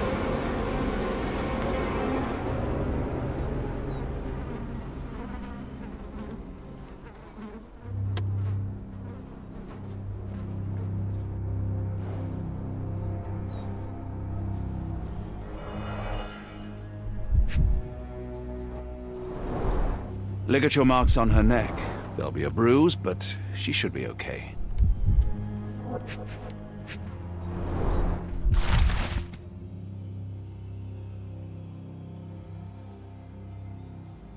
Doctor, Watson, speak to me. How is she? We were just in time, Holmes. Eula is stable, but lucky to be alive. We should take her to a hospital for a further examination. Yes. I fear I was wrong, Watson. The sheriff is not a man to be underestimated. To lynch an innocent woman just to send a message, it's evil. We're not safe in this city, nor is anyone around us. Then we must not dawdle. Help me get Eula to her feet. No. I will not leave here without Davy. Miss, please, we must get you help. No, I will not be deterred. I will get my brother and bring him home.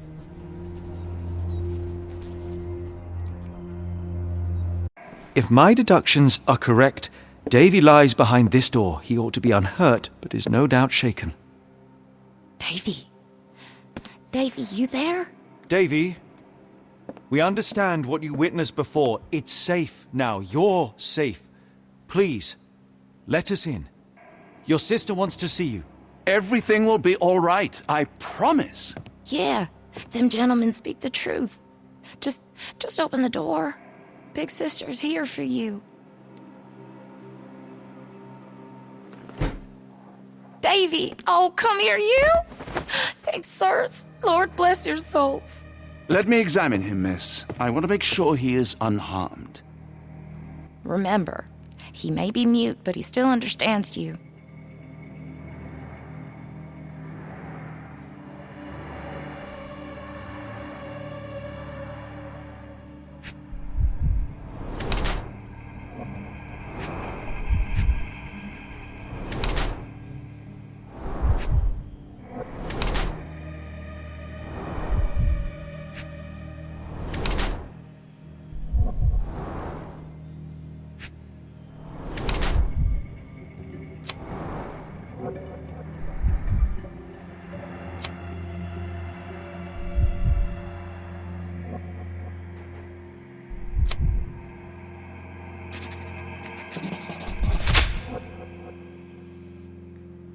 Davy seems in good health. The bruise is a remnant of that awful night, perhaps even caused by the intruder, but he is otherwise unharmed.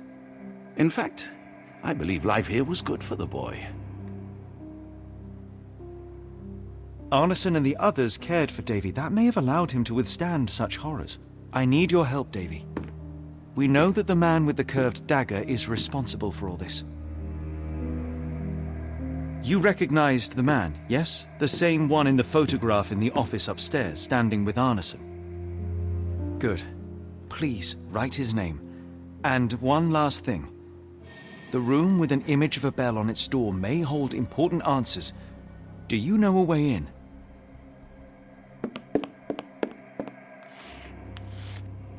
Yes. I think I've got it. You have been very helpful, Davy.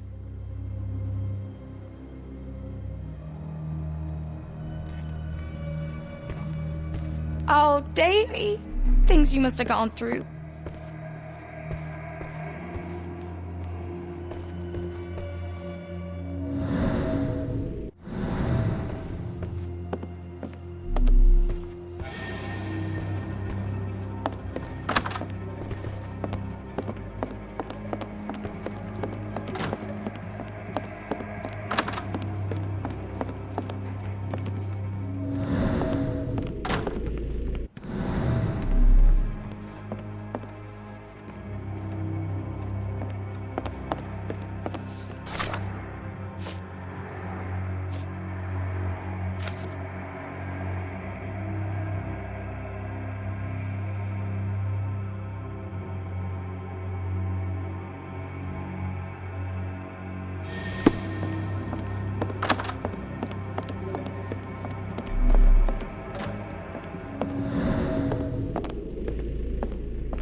Mr. Arneson with his prey.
Let's take a closer look.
These should come in handy.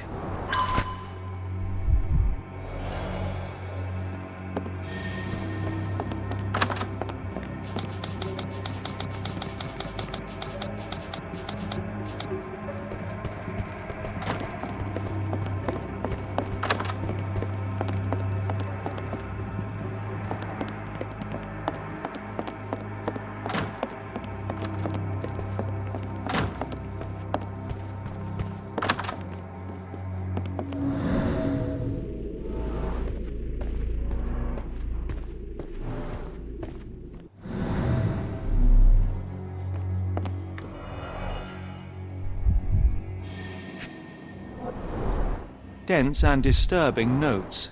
It's hard to follow. The scene is impossible, unnatural, but also familiar.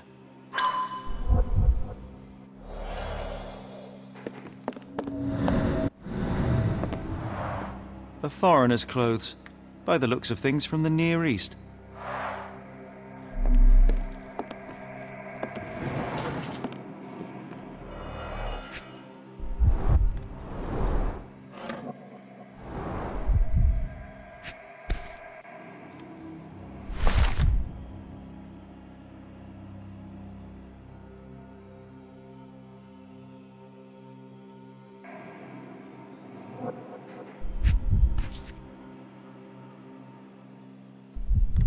A black opal, cut and polished, easy to sell.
Arneson's signet ring, as we saw in his portrait.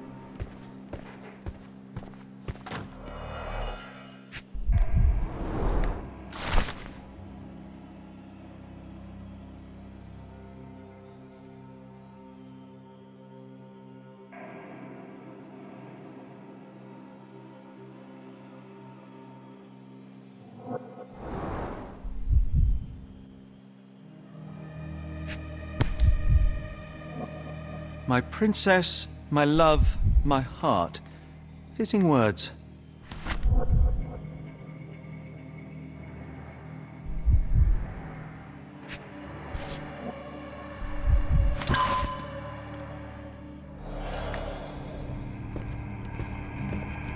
It's almost a piece of art.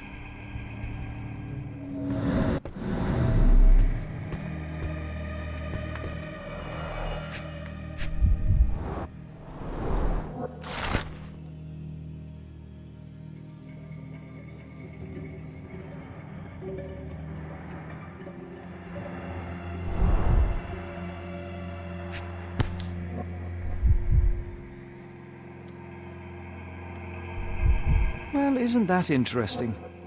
Hello again, Lucy.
Davy, we know that Ashmat is responsible for what happened here. We must catch him and hold him accountable. I know that you are scared, but you are also the only one who can help us. I believe Mr. Arneson showed you a cryptic telegram that was sent to Ashmat. You are an impressive boy with a phenomenal memory. Can you tell us the contents of that message?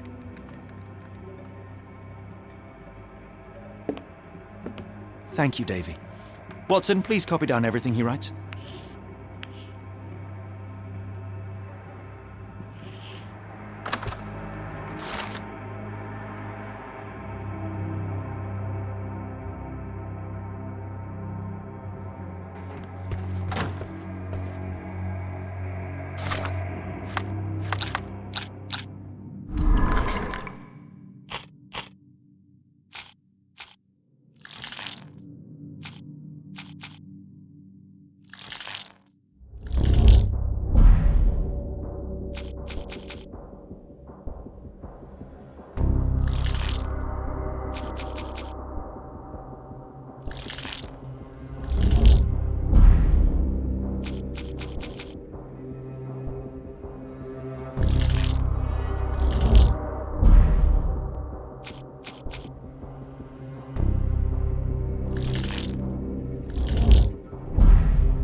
Davy is calm and collected despite enduring all these horrors. An impressive young man.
Got a spot in mind?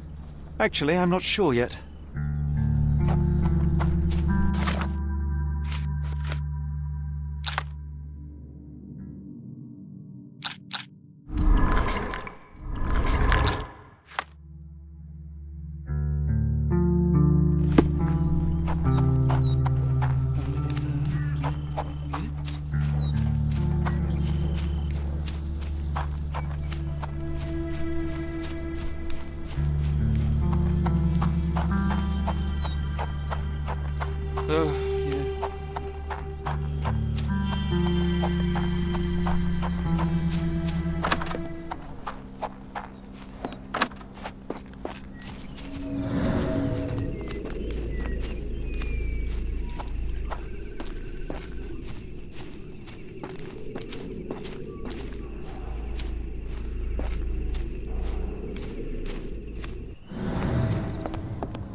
Angels, sirs. All y'all lacking is a pair of wings.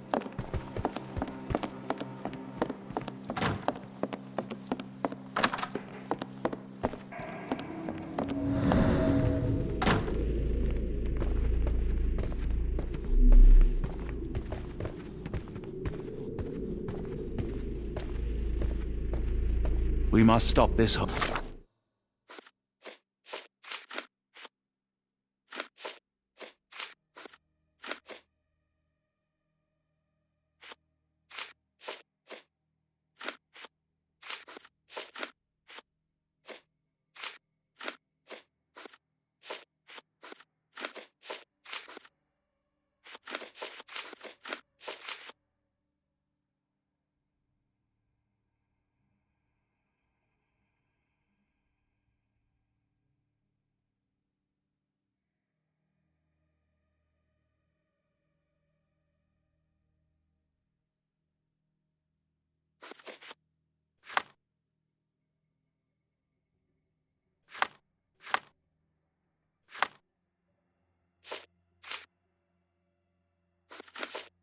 Holmes, all these atrocities.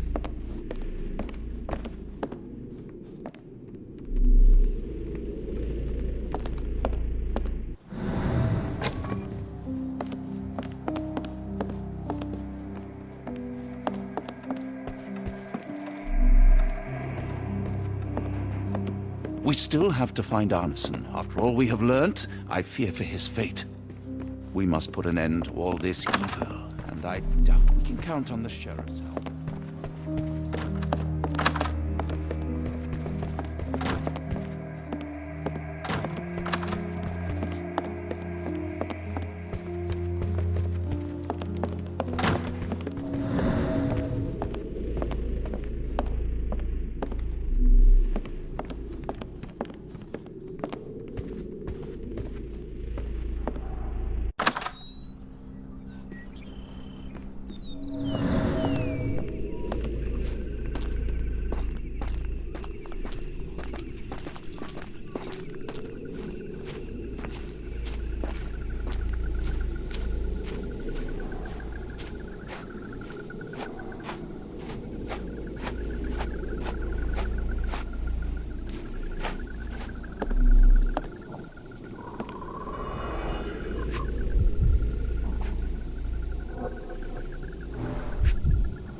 A scrap of silk, soft and elegant. No sign of a boat.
We must put an end to all this evil, and I doubt we can count on the sheriff's help.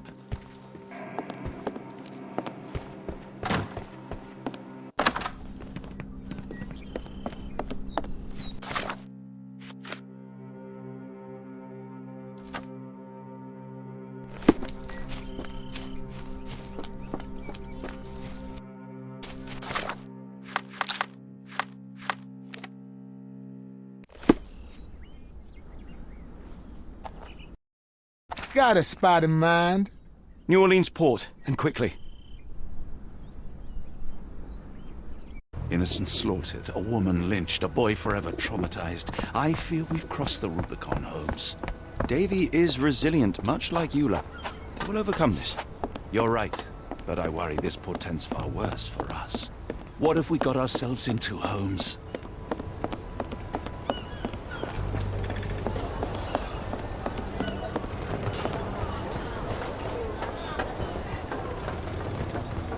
Johnny boy, so how was it with Champagne?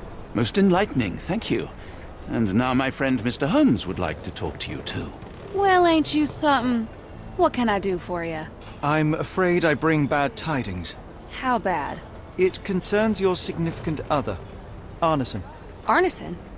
Now, who said we were lovebirds? Lucy, we only mean to help. No word of the matter shall spread. What are you implying? The man in this letter seemed ready to declare his feelings for you. Sounds like he was more than a client. It's part of the job. Men can say weird things when they think they're in love.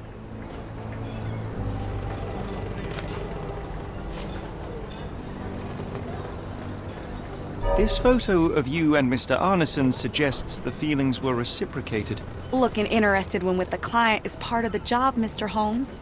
I don't even remember the man. You mean to say you take pictures with everyone? If they ask nicely. And pay.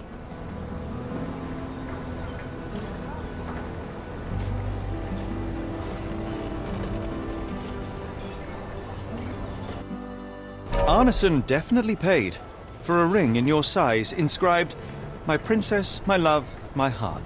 It is for you. Arneson was going to propose marriage. The facts are clear. You know Mr. Arneson and, perhaps, even love him back.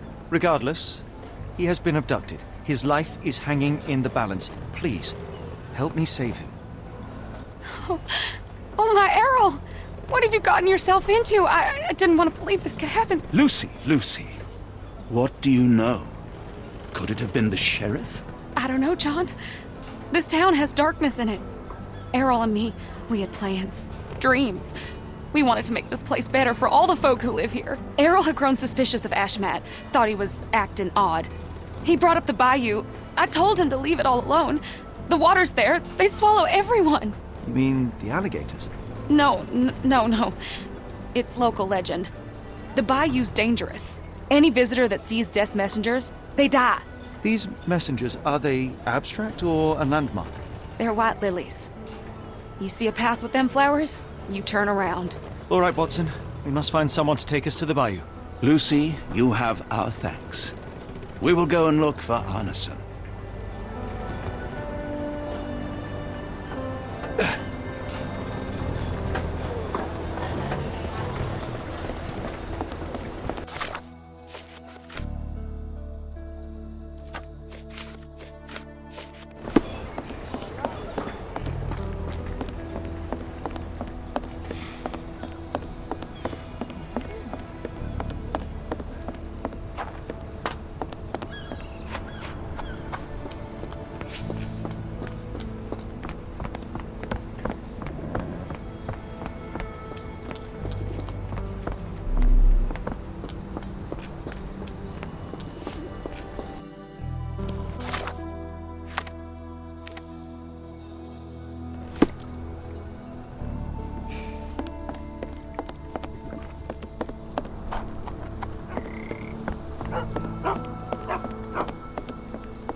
Hello again, and thank you.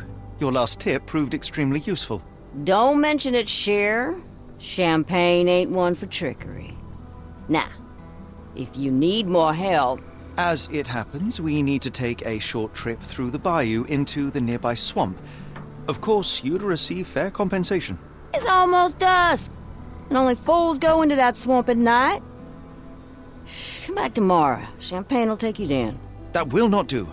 We must go now. It is of grave importance. I won't take you. But if you're crazy enough to go, I'll sell you the boat. Wouldn't you know it, I came across a bottle of your namesake. Will that be enough for a boat? It's warm. The bottle's dirty. But we got a deal. I'll even lend you this rifle. If you're going into swamp, you'll need it. One last favor. The boat that we came on is to leave tomorrow for Europe. Would you kindly relay a message to the crew for us? We may need them to hold their departure till 8 in the morning.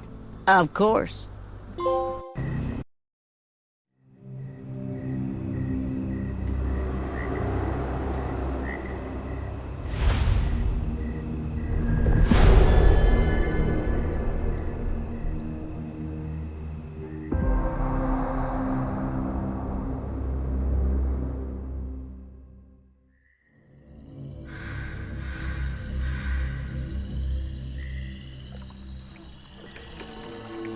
At least in Afghanistan, we had nippy nights.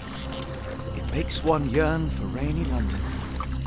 This place, Champagne, did not mince words about it. Keep your wits about you, Watson. We are inching closer to the heart of this mystery, however dark it may be. Hell's bells! I told you to stay away, Doctor. That he did, Holmes. I rule these boys. No hiding from me here.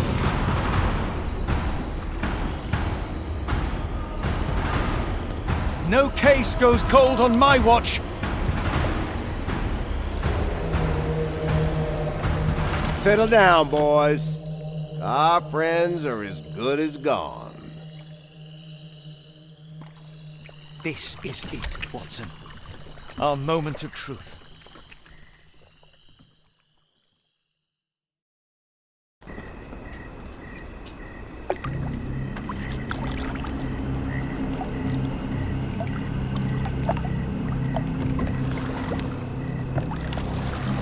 Holmes, do you believe the sheriff that we won't escape?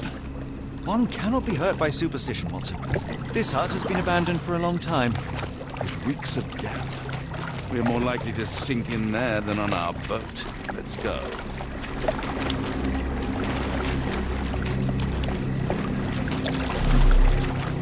Shall we investigate the area?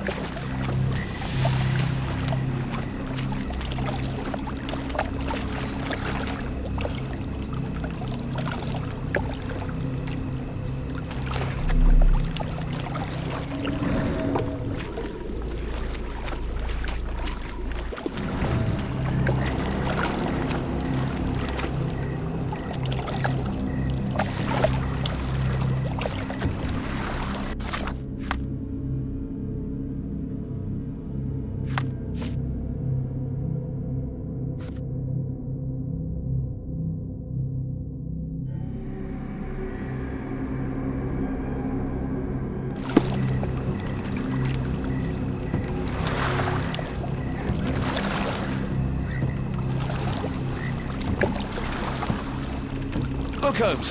Fireflies.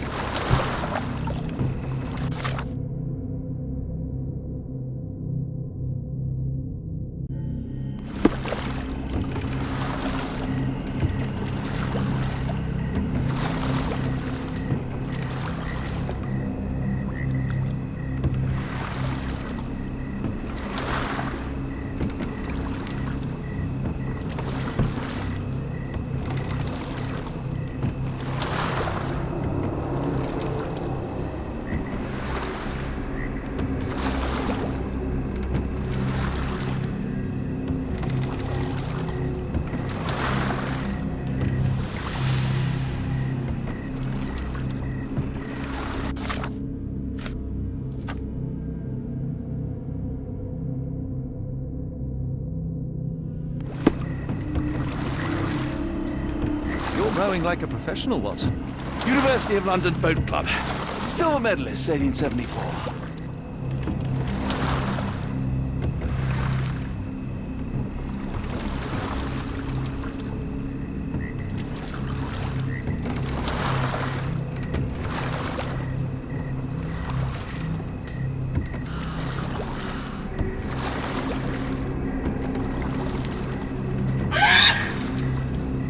What was that, Holmes?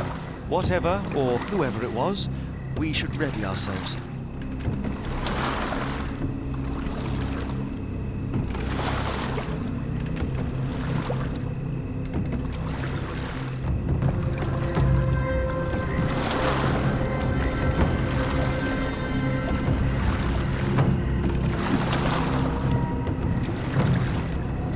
Am I hearing drums? Drums in the bayou?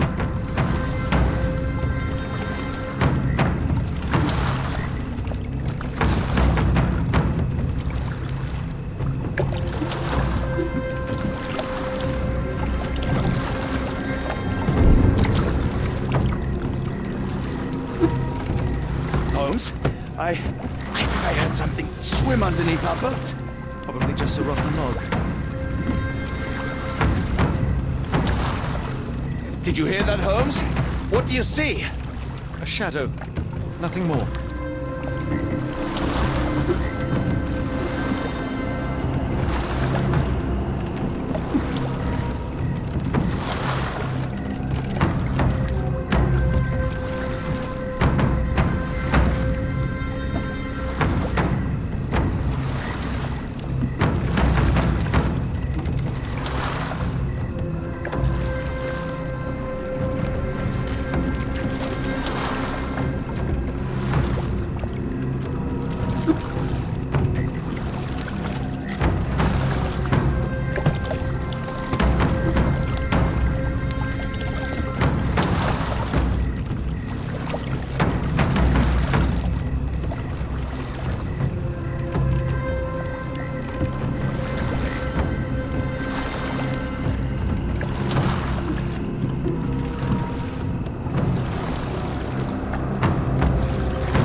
this shipwreck get here? Let us just sure we do not end up the same way.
If you told me when I binned your paper that we'd end up fleeing the law in a rowboat through the Louisiana Bayou... I dare say you would have hardly been surprised.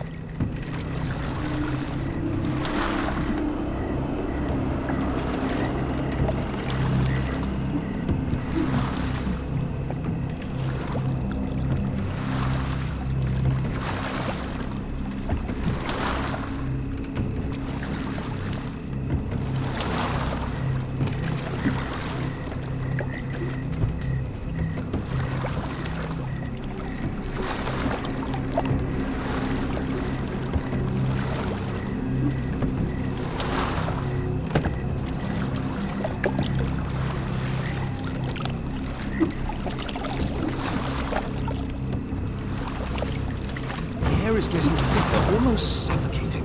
The stench of death. All too familiar now.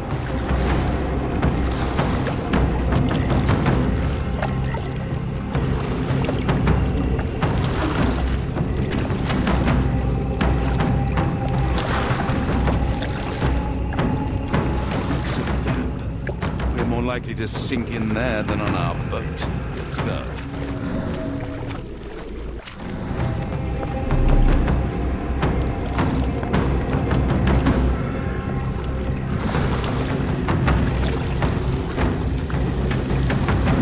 Careful of the gators, Watson. It is stupidity rather than courage.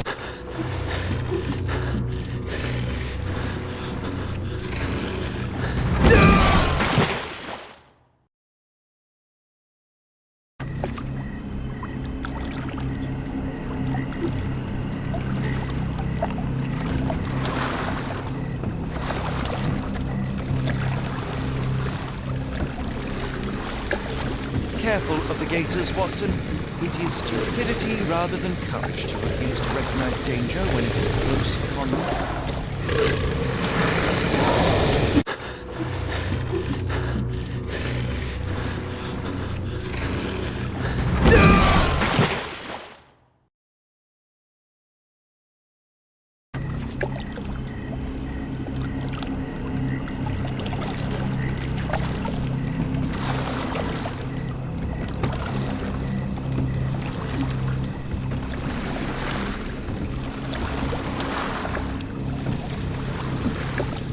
Careful of the gators, Watson. It is stupidity rather than courage to refuse to recognize danger when it is close upon you.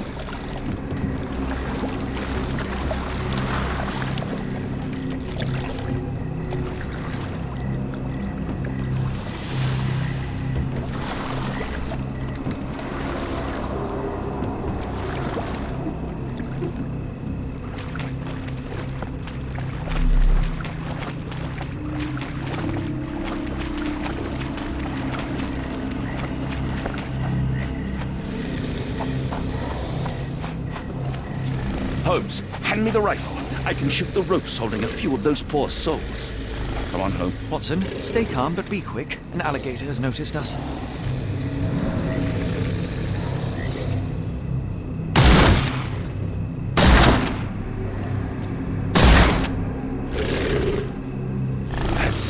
That's vicious. That's nature, Watson. Let's try not to annoy them.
That pier looks promising over there, Watson.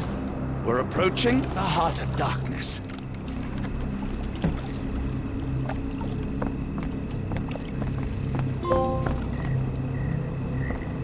This place gives me the shivers, despite the muggy night.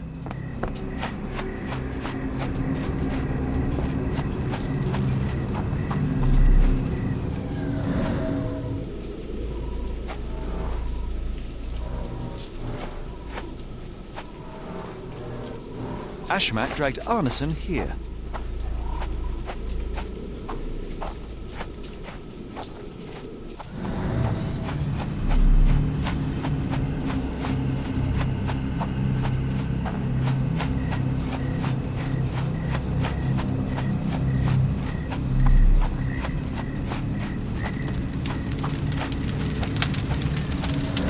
The smell of burning flesh, just horrific. Keep A away from it, fiery focus on our gathering of task, passions so we and may deception. soon leave all this behind.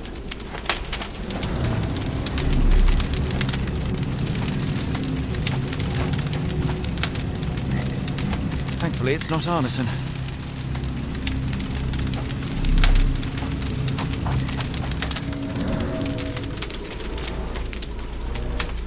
The hand tied here was bleeding in 4 places. This had to have been Arneson.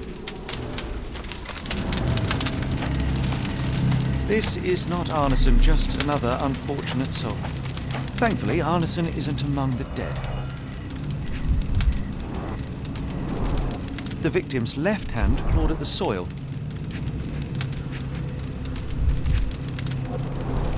The bloody handprint on this stone lacks 4 fingers. Sunken heels, the result of dragging a heavy body.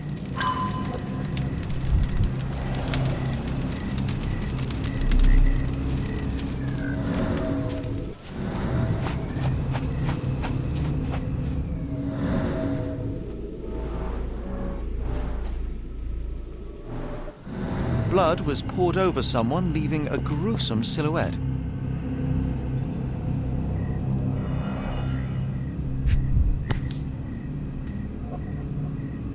A worn blade, but clean and without blood. Bowls filled with blood.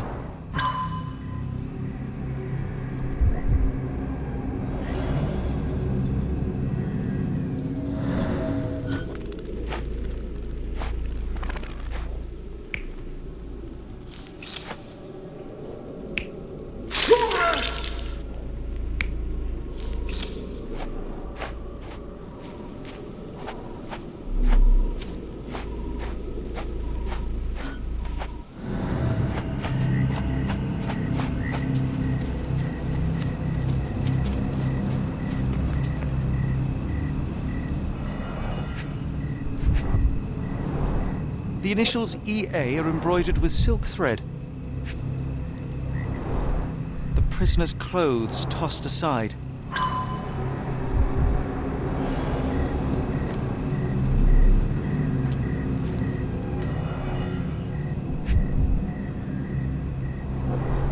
The blood is dry. The axe has not been used for some time. A simple rope.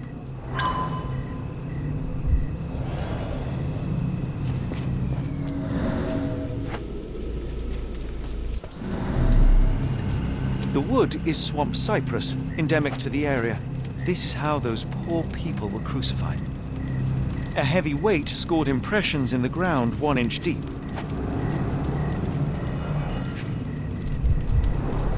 Days old and rotten.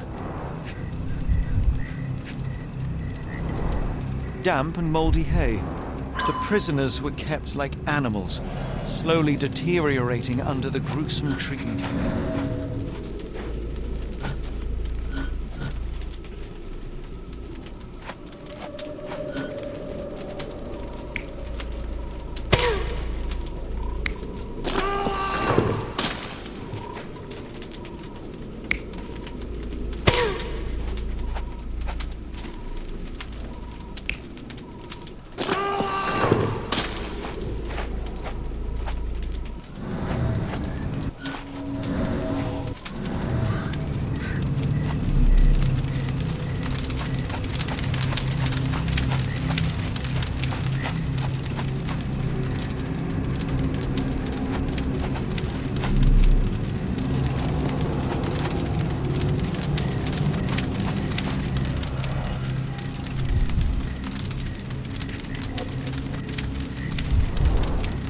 That's a lot of blood, but probably not enough to be fatal.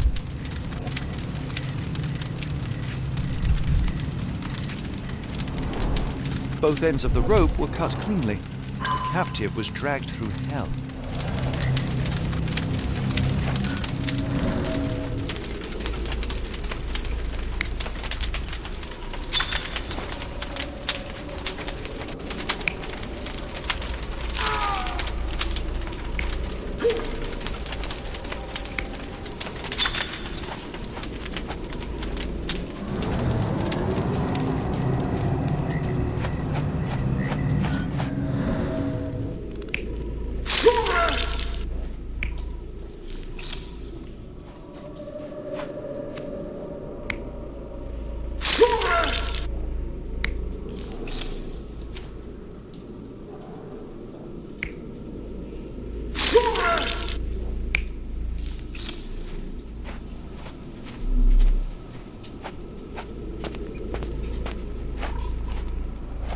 The tracks lead behind the stone slab.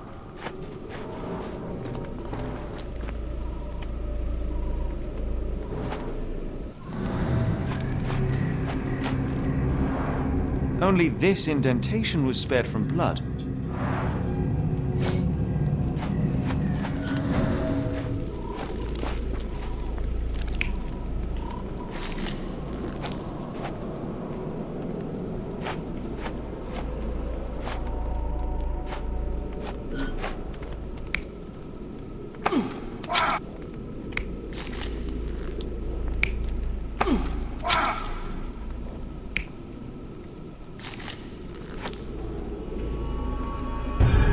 Arneson was held captive in this cage until his abductors tied him to a cross and dragged him to the bonfire.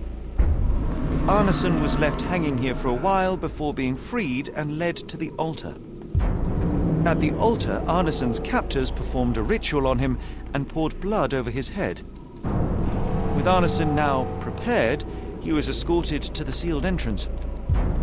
They used the mechanism with an indentation to open the passage.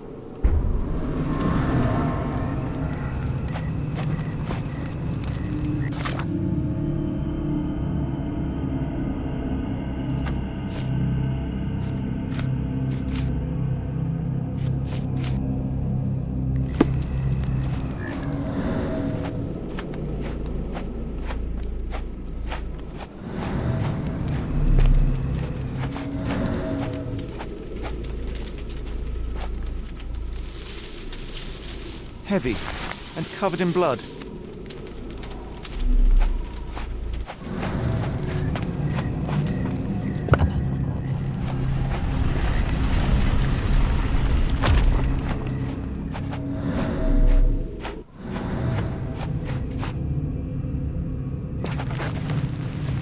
Damn it. Something is wrong with my lantern. Give me a minute. I won't wait for you. I'm going in. It's nothing, Holmes. I'll join you in a minute.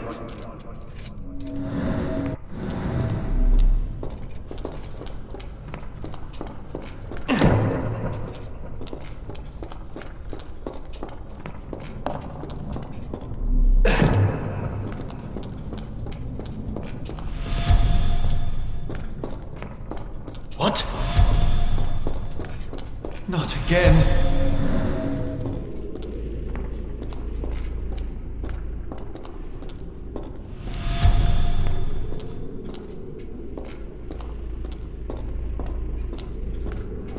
Woe betide those who take it. Walk away. Let the unknown be.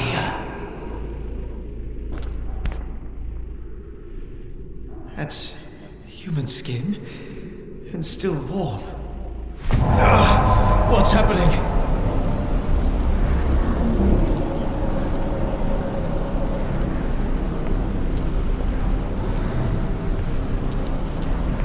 Deja vu, and not in a pleasant way.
And now, axes? What on earth for?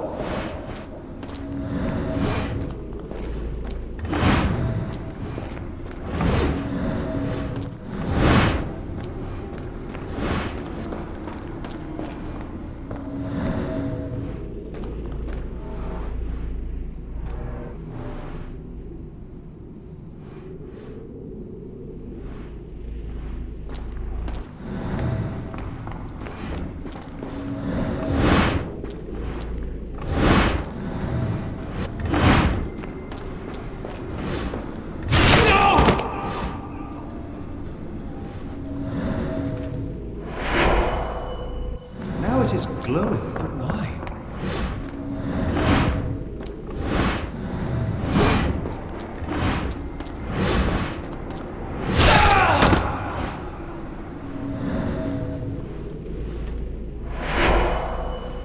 There's that glow again.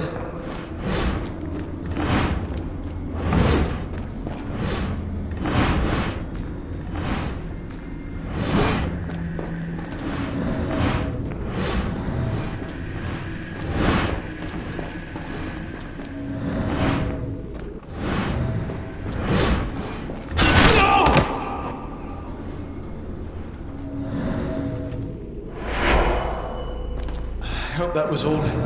I can't take anymore.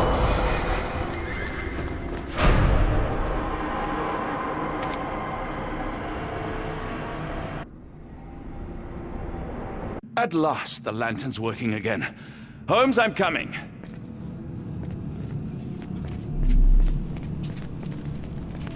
Holmes, what are you doing, sitting in a place like this? How did you get here? How did you get through the maze? Tell me, Watson. What maze? I walked straight up to you. You saw me. Do not lie to me, John. How did you get out? Sherlock, what happened? Are you feeling all... Oh, heavens. Is that Arneson? Why didn't you mention him? Stay put. I must check if he is alive. I just need a second, John. I need to focus on Arneson.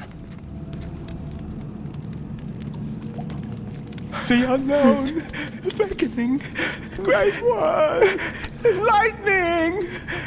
I should examine him before he has another seizure. Please tell me there are no eels inside Arneson.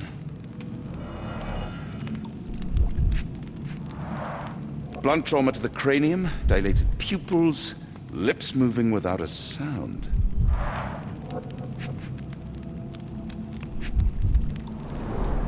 Severed fingers, the wounds are inflamed.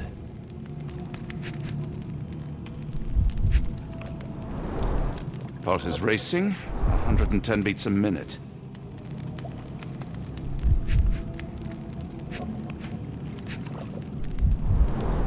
Cold sweat.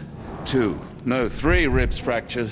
Arneson is delirious after all he's endured. We can't get him to the boat in a state like that. It's dangerous to us and him.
This is Dwale, induces sleep and relaxation.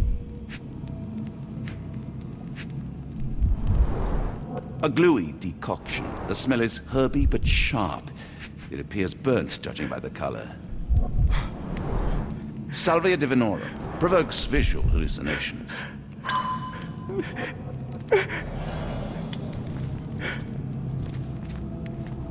Hard to tell what it says.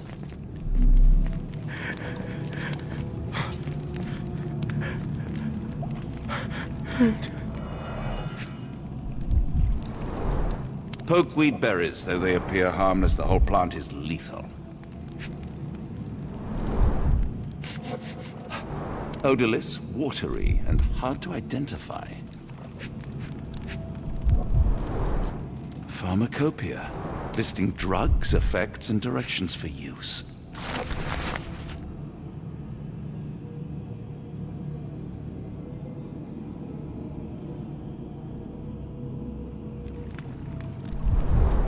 Some kind of amanita mushroom, extremely poisonous.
This should help soothe Arneson.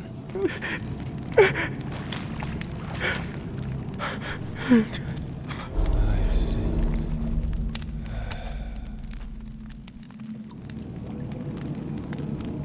I need some fresh air. Yes, please go. I'll be right behind you with Arneson.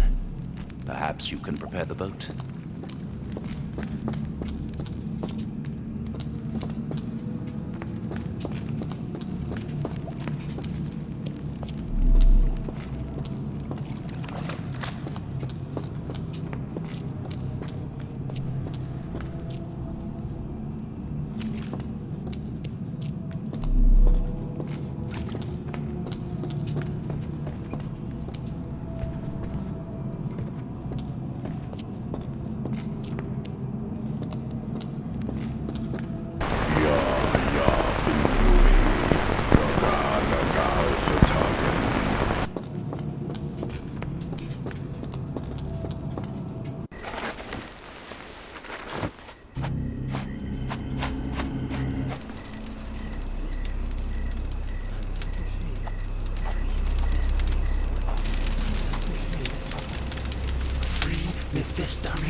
my festering soul and let me feel.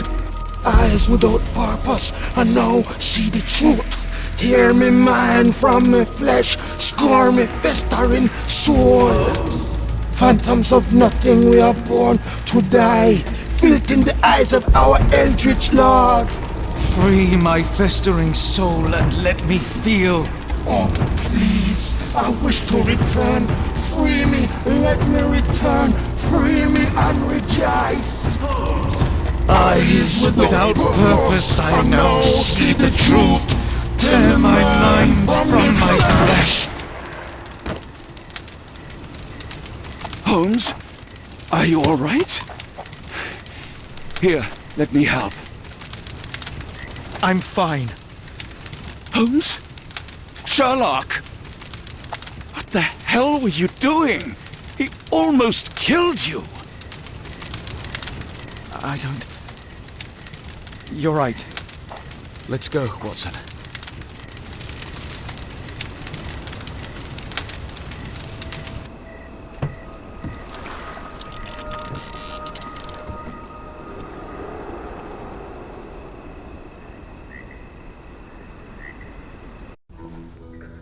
Bon Dieu! Still among the living. We are, though not for lack of trying by the sheriff. Well, he'd been telling people you died in the swamp despite his trying to save you. Crooked man. Through and through. Wait, is that Mr. Arneson?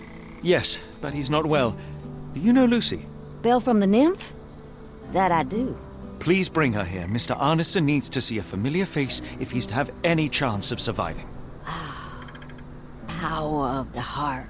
I get you. Wait here. Errol? Oh, Errol! Reckon we should give him space. Farewells are painful. No. Tell me that's not true. Watson? Mr. Arneson has endured a lot. Lost 4 fingers, a lot of blood, and some of his sanity. But with rest and tender care, he ought to survive those injuries, both physical and mental. Thank you, Johnny. I'll take care of him. Thank you for bringing him home to me. We'll be all right. Are you quite certain? Do you have the space? The resources? I will stay with him at the mansion. It is not a burden to take care of your love. His property is in quite a state. It may not be the best place for recuperation. Hush now. Champagne will see it sorted. Then it's settled. Hear that, Errol? Us living under one roof. Careful what you wish for. Oh, and champagne? I'm about sick of watching that sheriff run riot through New Orleans. We ought to talk. Funny. I was just thinking that grub did nothing to save your man. Together, I reckon you, me, and Errol have the sway to make some changes round here. I like the sound of that. Holmes, our boat. Oh, we must make haste. Farewell all. Take care.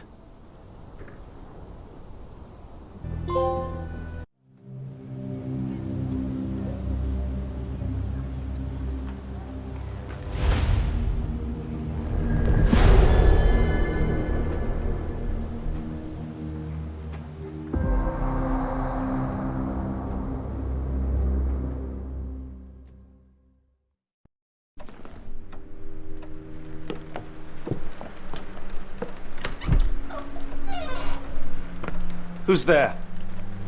Who do you think? Let it be known that I'm handy with this revolver. Nonsense, Dr. Watson.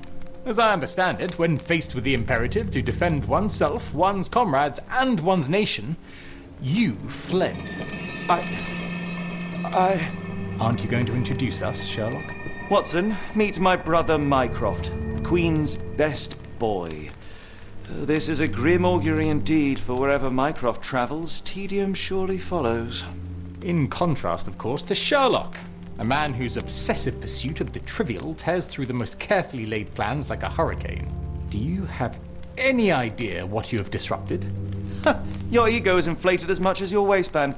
What word comes to mind? You work for the government? International trade is a delicate beast. Your antics in Edelweiss have jeopardized one of the Crown's richest relationships. Oh dear. As rich as all the butter you've been slathering on your bread? We need your help. What? There is evil afoot. Strangeness and savagery like I have never seen. Something otherworldly festering in the dark beyond our reach. We have seen things that defy explanation. Mystic forces, magic. You must help us. It's true. The British government does not invest its resources in the insane or intoxicated.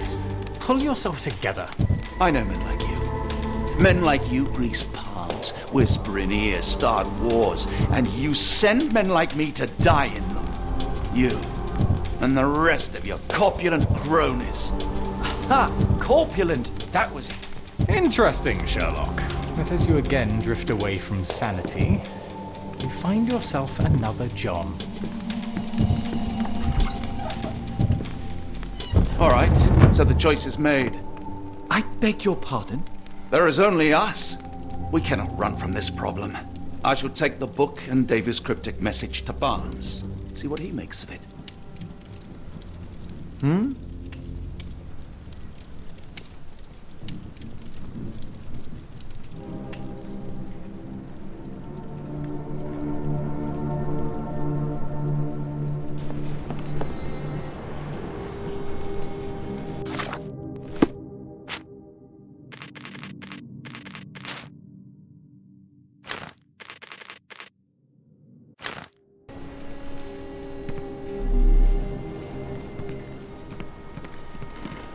As you were, Watson. Do what you must.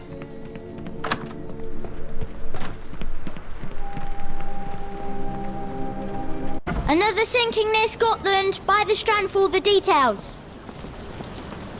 Cool. Thank you, sir.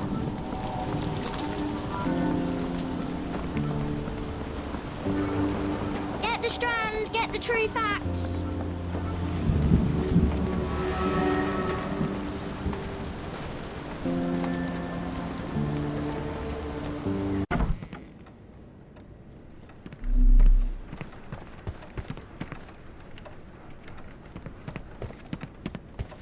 For some reason, it makes my skin crawl.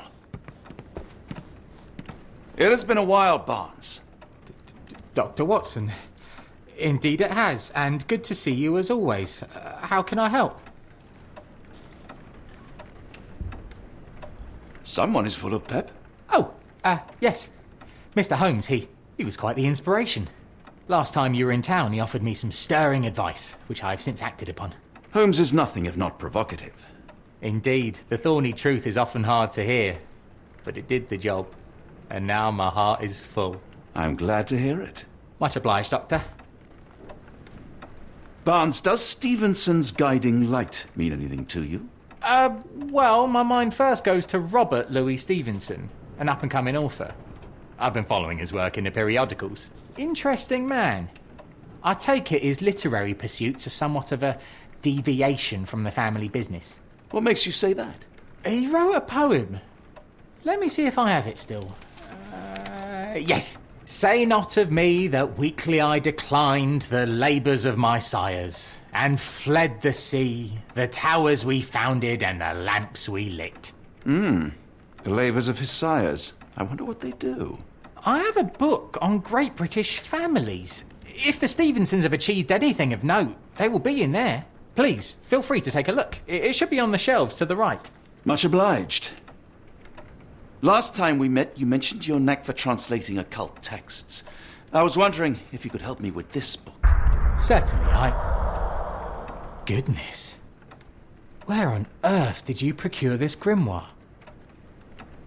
That's a long story. What do you make of it? It seems to describe pagan rituals, ancient deities. Wow. What a marvel. I can try and translate it for you. Just the pages bearing that symbol. This section, really. Entity of ocean or time. Oh, my. Oh, already on it, as you can tell. If you can have it done at your earliest convenience, that would be lovely.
take care of your master. A moment, please. Spellbinding pages.